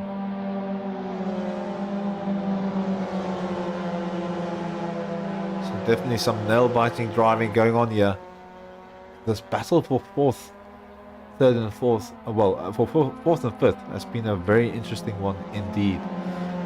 So Goos is keeping up with Grobler. He knows Grobler has a good amount of pace in hand. So I don't know if he's going to try and keep a hold of his position or he might try and attack. So we're on the final lap. And unfortunately, as commentator's curse will have it, Melvin Goos loses it on the exit of seat corner. That's just a wheel too wide onto the grass. Move between Barnard and Van Heerden. Van Heerden moving into 5th position. There's a head up to Kamsa, but I think that move is done and dusted. Barnard now weighing up his opportunities. He's very wide through Kamsa corner, tries and move towards the outside, pulling alongside Van Heerden, but not really quite getting that done. Van Heerden, there's nothing really blocking him from resuming the racing line. And we're now into the last few corners of the track. There's Mitchell sailing away with the 1st position. We didn't really give him that much screen time.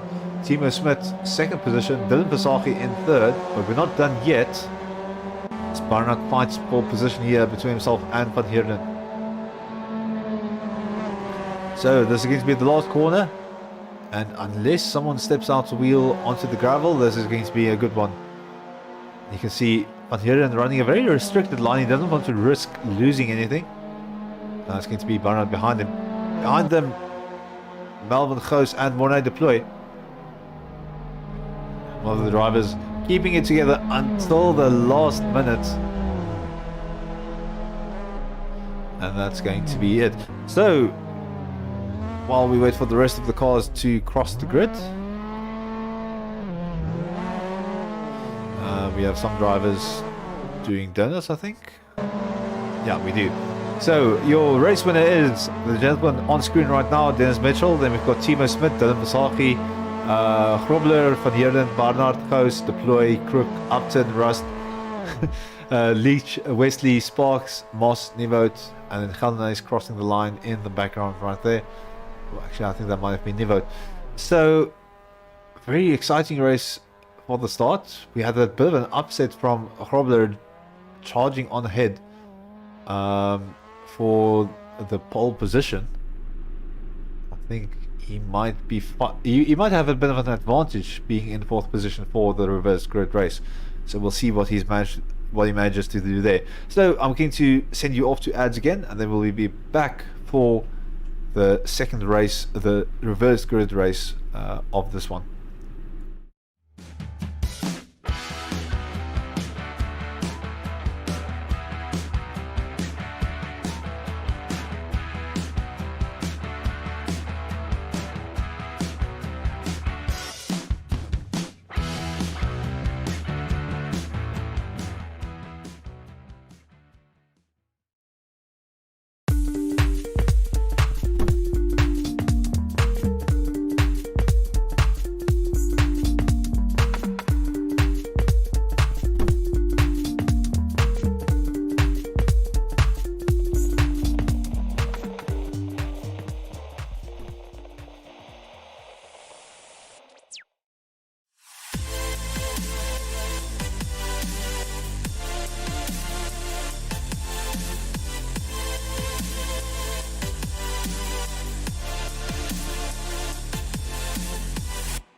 Welcome back, everyone. So we are set up on the grid.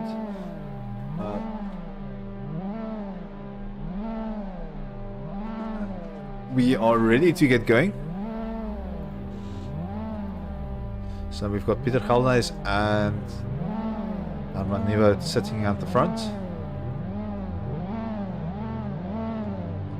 We are ready to get going. The lights are on. It's the last race of the evening, so it's going to be bound to be an interesting one.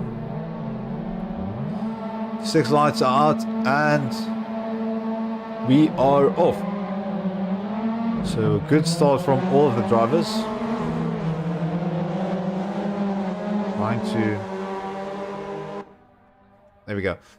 So currently running Peter Galdehuys and Tommy the Reading Boss getting one hell of a start in second position right there. Herman Nieuwhout having to brake very hard there. And Sparks getting the pass done on him as a result. The whole pack following very closely behind. Peter Galdehuys already driving off into the distance. Moss very close behind him.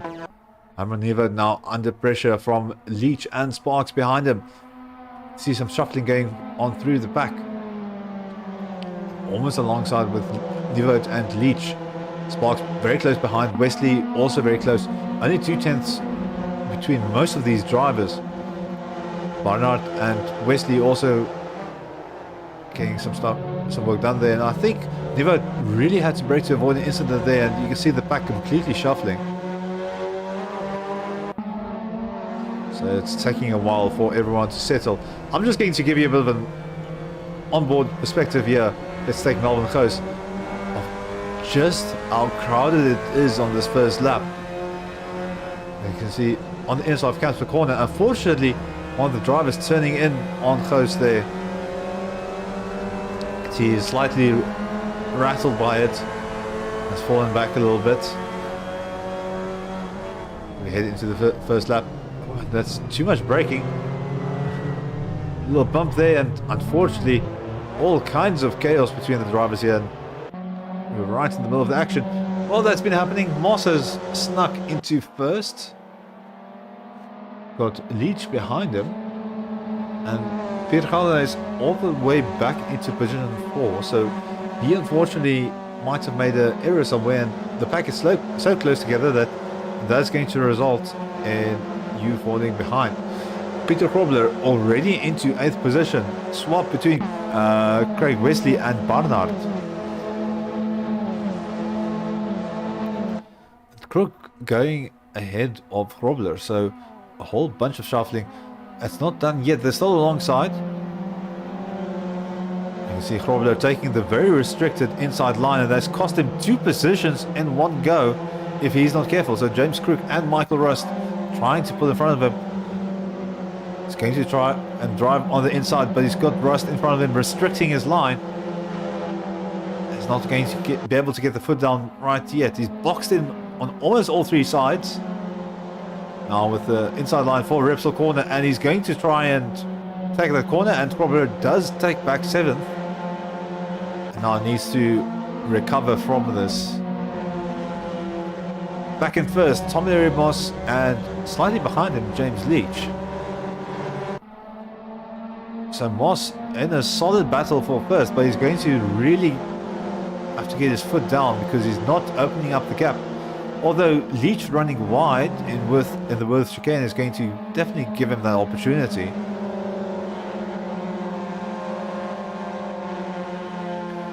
Rest of the grid still settling a little bit. James Crook and Peter Krobler still going out at it.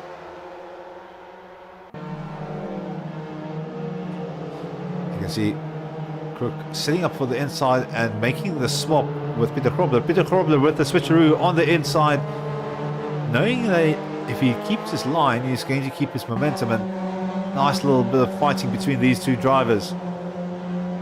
Michael Rust also coming closer to Crook, so it's very difficult when you're in this position where you're both attacking and defending at the same time. So currently the fight to watch on the track is between 7, 8 and 9. As everyone just comes piling down the main straight. It's definitely a sight indeed, seeing so many cars in one picture. Just glad my PC's rendering is keeping up. A little bit of a swap between Smith and Deploy there in the background. You can see almost 4 wide in the background there going into the first corner. That's very brave. I think the winner from that is going to be Melvin Goos. Although I spoke too soon. Out in front, nothing happening yet. Crook is still looking at Krobler's behind. So just 3.5 tenths, 3 tenths between these 2 drivers. And I think at this point they're once again trying to figure out where is the ideal passing opportunity. You can see Crook slightly caught off guard by Krobler's braking marker. Krobler might be braking a bit earlier to get that faster exit speed. And that might have caught him off guard. Out in front, James Leach closing in on Moss, Tommy Moss, and they are very close indeed. Pulling alongside, I think that might also be the move done and dusted for Leach.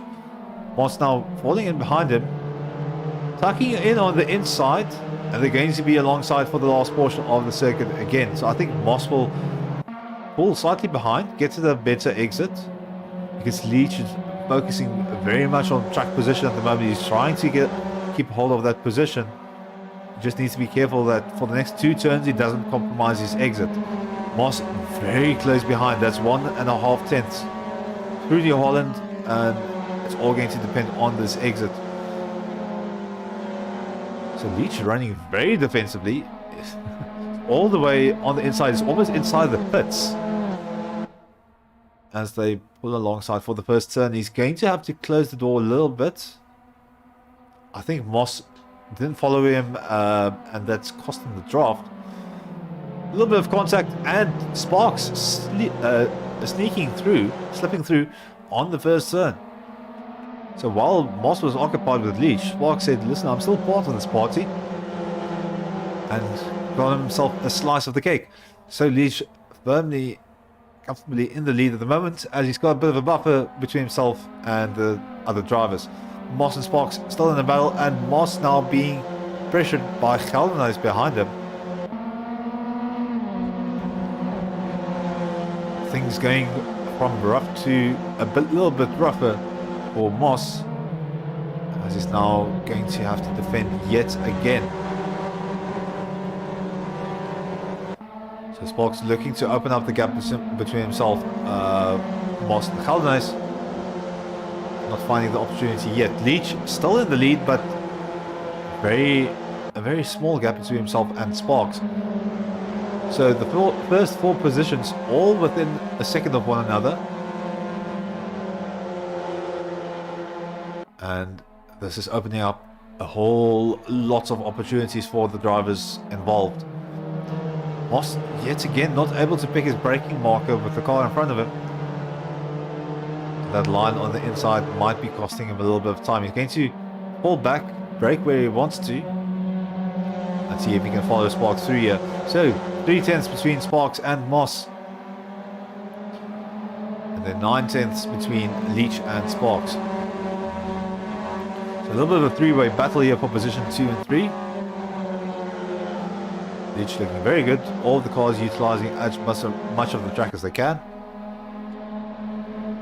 You can see as the back is spreading out a little bit right about now.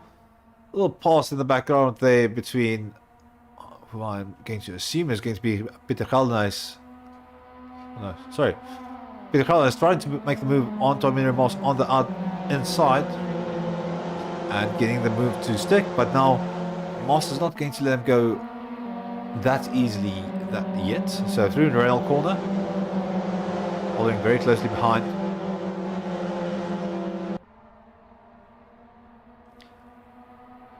And into Repsol they go. Out in front, Steven Sparks and Peter Geldenhuis fighting for second position. Peter Geldenhuis not really able to... Sorry, not Peter Geldenhuis and Sparks, but Leach and Sparks fighting for position. So this is the battle for the lead. I apologize for being a second too late, but they are fighting for position right here. So setting up for Kamsa corner. Sparks sitting right at the bumper of Leach. Nice little kiss on the apex. And one massive drift from Leach. I don't know how he's kept control of the car. That's going to open up the opportunity. Sparks is going to go alongside and ahead. And now Leach is going to have to fight back from that position. Big slide, but some big amounts of car control right there. So Leach is not out of the battle yet. It was a single mistake. And now the pressure is on Sparks. You can see he's stepping out the rear. He's drifting around the corner a little bit. So it does seem like he is feeling the pressure. But it doesn't matter what you look like going around the corners, as long as you go around them and continue with the rest of your lap. Leach still stepping out the rear, so his tyres might be a bit overcooked at the moment. Moss and Geldenhuis sneaking on ahead. Almost in a NASCAR-like style. Just sneaking past Leach as they are drafting. Moss losing the position to Leach as we go along. along with the first few turns. So Leach now looking to fight back on Geldenhuis. Geldenhuis fighting for this position as hard as he can. So Sparks being a bit of a surprise here. Ooh, and massive amounts of oversteer from Geldenhuis. That's going to cost him time. That's going to be Leach and Moss possibly pulling ahead of him through seat corner. And Barnard is also going to try and go ahead. And now it's going to be Pieter and Pieter. It's Pieter Geldenhuis and Pieter Grobler.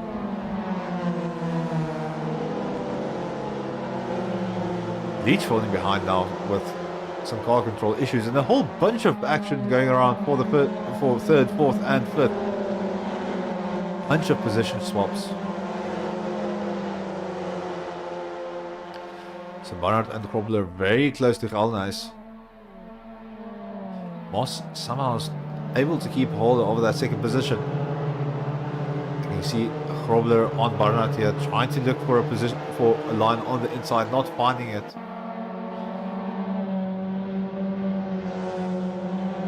There's Mitchell starting to sneak around, so he's in a battle here with Pieter Grobler. Not getting the move done quite yet, as they're still alongside, swapping positions, Grobler and Mitchell going through New Holland. So Grobler taking the line ahead, but it might be that Mitchell is just dropping behind him for the draft and then setting up for the first turn for Elk Corner as we pile on through the main straight. You can see there in front Sparks, comfortable lead behind them, Moss and the Geldenhuis and these two gentlemen, Grobler and Mitchell, fighting for fifth position. 7 minutes left to go of this race, still a lot of space for things to happen as we charge on ahead. Pieter Geldenhuis and Tommy Leary Moss now in a straight up battle. Moss running very defensively on the inside and Geldenhuis forced to fall back behind him. So into seat corner they go. Very slightly earlier braking point for Geldenhuis, as he would be expecting Moss to brake a little bit earlier. You can see Moss all over the circuit as he's pretty distracted by Geldenhuis. I think Moss might be feeling the pressure quite a bit. Into Kamsa corner, and this is going to be crucial for Moss. And he gets a very comfortable exit, keeping him in front of Geldenhuis. Barnard moving ahead of Geldenhuis now. Not getting the move done quite yet, but pulling along on the inside. Sorry, Barnard pulling along on the inside. And getting the move done. They still have Tommy Moss to contend with in front of them. And I think that might be Pieter Geldenhuis behind him, behind Barnard. Forced to defend now, as Pieter Grobler is once again looking for an opportunity from his namesake. You can see a few drivers trying to break the toe, pulling alongside one another. And that will be Grobler moving ahead of Geldenhuis. Moss also under the attack from Barnard here. Barnard moving into second position, but Moss needs to be careful unless he wants Grobler to overtake him as well. Some action between the two Pieters in the background. So Pieter Grobler and Geldenhuis also very close together into Renault corner, with Geldenhuis with the inside line. Lots of action between these main drivers. Barnard taking first position from Moss. And now we're looking at Grobler and Geldenhuis. Position swap, that's Moss out of the fight. Seems like he had to really brake hard to avoid losing control of his car or something of the sorts. A little bit of contact between Mitchell and Geldenhuis as Mitchell charges on through. And I think that might be it for Geldenhuis. Nice little drift on the grass, but he's going to lose positions. as everyone charges through. Sparks, very comfortable lead, and he's going to be looking at consistently getting those lap times done. Behind him, Barnard, Grobler, and Mitchell, all fighting for position here.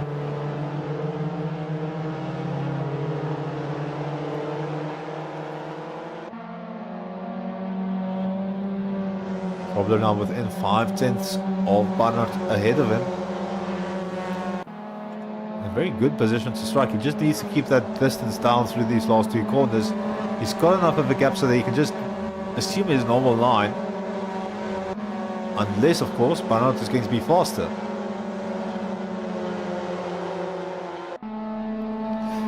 I apologize if I'm not keeping up with YouTube just messages, and unfortunately that looks to be the car of Michael Rust, James Leach, that's fallen behind there with some car control issues. Might have been there, I'm not exactly sure. I apologize for not keeping up with the YouTube messages. That have been quite a lot, which is a good problem to have. So thank you for everyone for everyone's support, for everyone watching. It's really awesome commentating, actually seeing people participate in the stream. It's always a satisfying thing indeed. Probably looking at the back of Barnard. Not finding the gap yet, but he is getting very close. This is the battle for second. And they're leaving those stone unturned as they fight for position. Barnard trying to open up the corners for himself as wide as possible, but he needs to be careful that he doesn't run deep and do that. So you can see Grobler smelling a little bit of blood. On the outside now, on Barnard. Through Camps the corner, and he's going to get the move to stick. So Barnard falling down the position. And now has to deal with Mitchell. And looking like an interesting battle. So again, Barnard running wide. And Mitchell possibly getting the pass. It's all going to depend on this corner exit, but I think Mitchell has made the overtake stick. So Barnard slightly overheating his tires and struggling with it. Although he's got the fight back here to Des Mitchell. I think his tires have cooled down a little bit. And they're sitting up for the Holland corner. Very close between these two drivers. Contact, and that's going to be Des Mitchell going off into the kitty litter. Barnard pulling off on track. I think Barnard might feel like he's caused that. And is trying to hand back the position to Des Mitchell. That's going to shuffle up the pack. So that's Sparks, Grobler, Moss, Crook, Michael Rust, James Leach, and then we've got Mitchell and Barnard. So that coming together of the drivers, shaking up things. Crook moving into fourth position, although not yet, as Moss battles. Sorry, not Moss. Crook getting into fourth position as Rust battles back for fifth.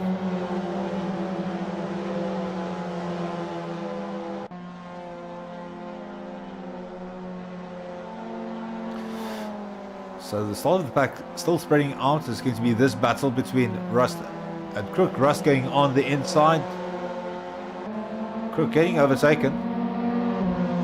And now fighting back through seat corner. He's got the inside line. And that's going to force Rust to back out of the corner and assume position again for the Worth chicane. If Rust can keep this going, he's going to be on the inside line for Kamsa corner. I think Crook is realizing that and rather setting up accordingly so they can get a good drive out of the corner. So keep an eye on that delta as both drivers exit. You see someone in the background nearly losing control of the car. That's Dennis Mitchell dropping. Sorry, not Dennis Mitchell. James Leach dropping behind. Right, up the inside we've got Crook. Massive lunge under braking. That's given him the position. So Crook moving ahead of Rust. They battle to and fro here in the closing stages of the race. We just need Sparks to cross the line, and then it's going to be another lap. So one more lap of racing to go. Well, one lap and one corner. Let's see if that is a corner too soon for James Crook as he battles Michael Rust for the end of the race. Dennis Mitchell is also coming into the mix. You can see Mitchell making the pass on Rust on the inside. It's still not done, but he's got the inside line. And Crook is going to be sweating if he sees this guy in his mirrors. Remember, Dennis Mitchell did do extremely well in the Aussie V8s. I think Crook is very aware of that.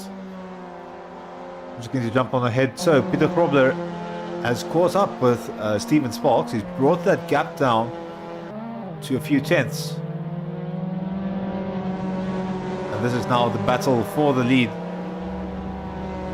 Sparks is going to really do his utmost best to hold on to this position.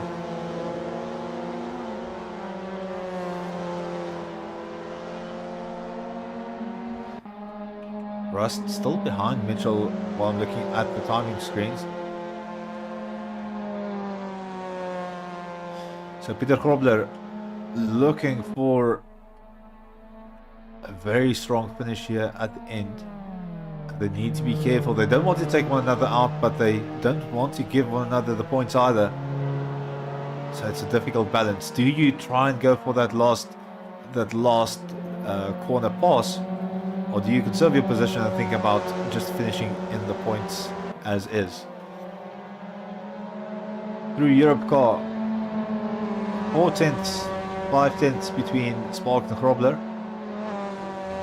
All going to depend on this exit. Oh, and Sparks getting really close. I was almost expecting that car to spin as the wheels touch the gravel, but that's going to be Sparks and Krobler. Then we've got Moss, Crook, and Mitchell trying to go for the overtake at the end.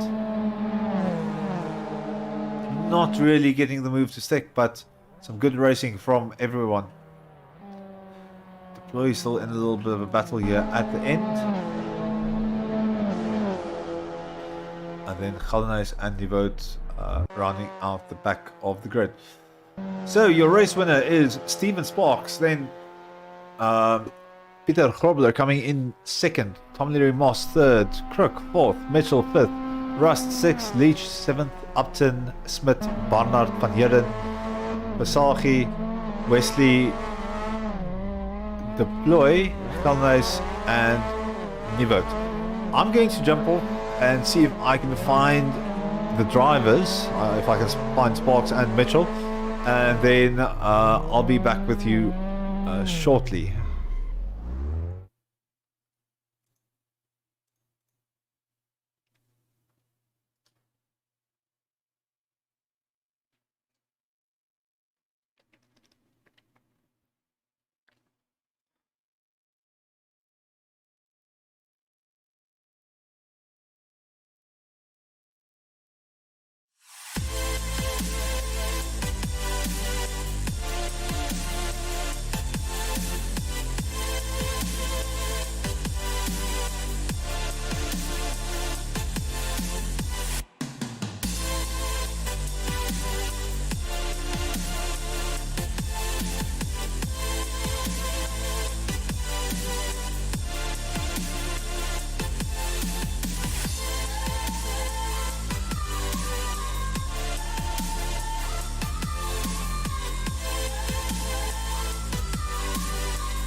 Welcome back, everyone. So I've got Sparks and Mitchell with me here in the studio.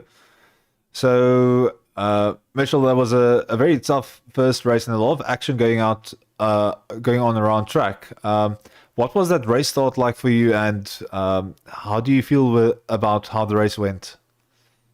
I had a good start, and unfortunately, Peter had a bit of an incident after we had after I got past him, I was kind of hoping we were going to have a nice whole race. And then that just didn't materialize. So, yeah. And then after that, Timo started hounding me. So I had to really keep my consistency up. And that was quite a challenge.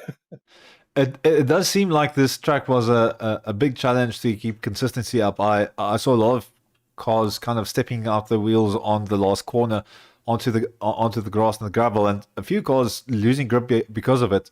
The track does seem quite wide, but I'm getting the feeling like it's been a lot trickier than it looks. Yes, and the curbs are definitely tricky. You've got to be very careful on the curbs. But yeah, very well deserved victory there for the first race. And Thank then you. an unfamiliar name, Steven Sparks. Welcome and congratulations on your race win. What was that race like for you? Thanks. It was hectic. I need a dope now. I can imagine that you needed a dop for that. Especially that battle near the end. I mean, that was we've actually got Peter Krobler with us as well. So I'll get to Peter in a second because I do have a question for him. But I mean, you guys were battling so hard there at the end.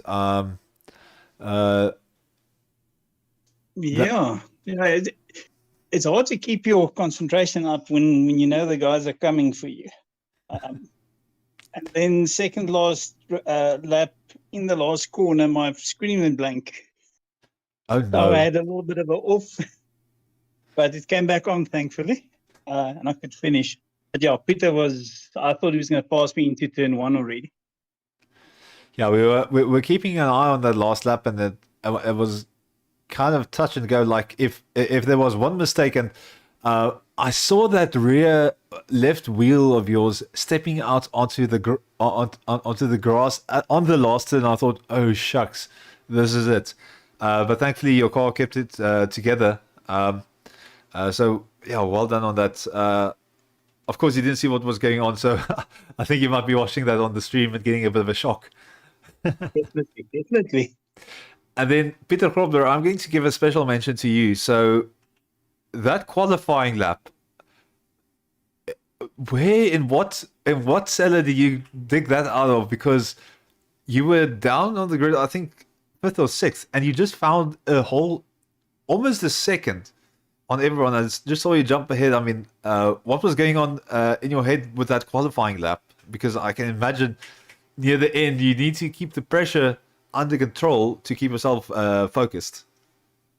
Yeah, it was quite difficult. In practice, I noticed that I could go faster, but I just lost it somehow. And then qualifying, I was sitting at the back of some slower drivers. So I decided to go back to pit and get a clean track in front of me, and then it all got together, and then I got that lap. But it was awesome, eh? Yeah, and some awesome driving indeed. You have been on a bit of a fight back. I think there might have been a few unlucky moments on track, from what I remember. But yeah, that battle between yourself and Sparks, I mean, that must have been very interesting there near the end. That decision of whether you're going to fight for position or whether you're going to just try and keep a hold of the position or the second position for points. What were you thinking at those stages? Yeah, on the second last lap, I actually decided to settle for second, but then I saw he went off, and then I got closer and closer, and I saw he made some few mistakes, and I just tried to capitalize on that. And when I saw I was very close to him there at the finish, but it was very nice. I think if it wasn't for Dennis going off there at the back, I think it would have been a three-way battle for the lead. Yeah, that was very unfortunate for Dennis indeed. But yeah, thank you so much for all of you guys. It's been some really insane racing to watch. I think everyone really brought their A game, and even though people don't prefer Catalonia that much, I think they've really delivered on the close racing that these cars are capable of.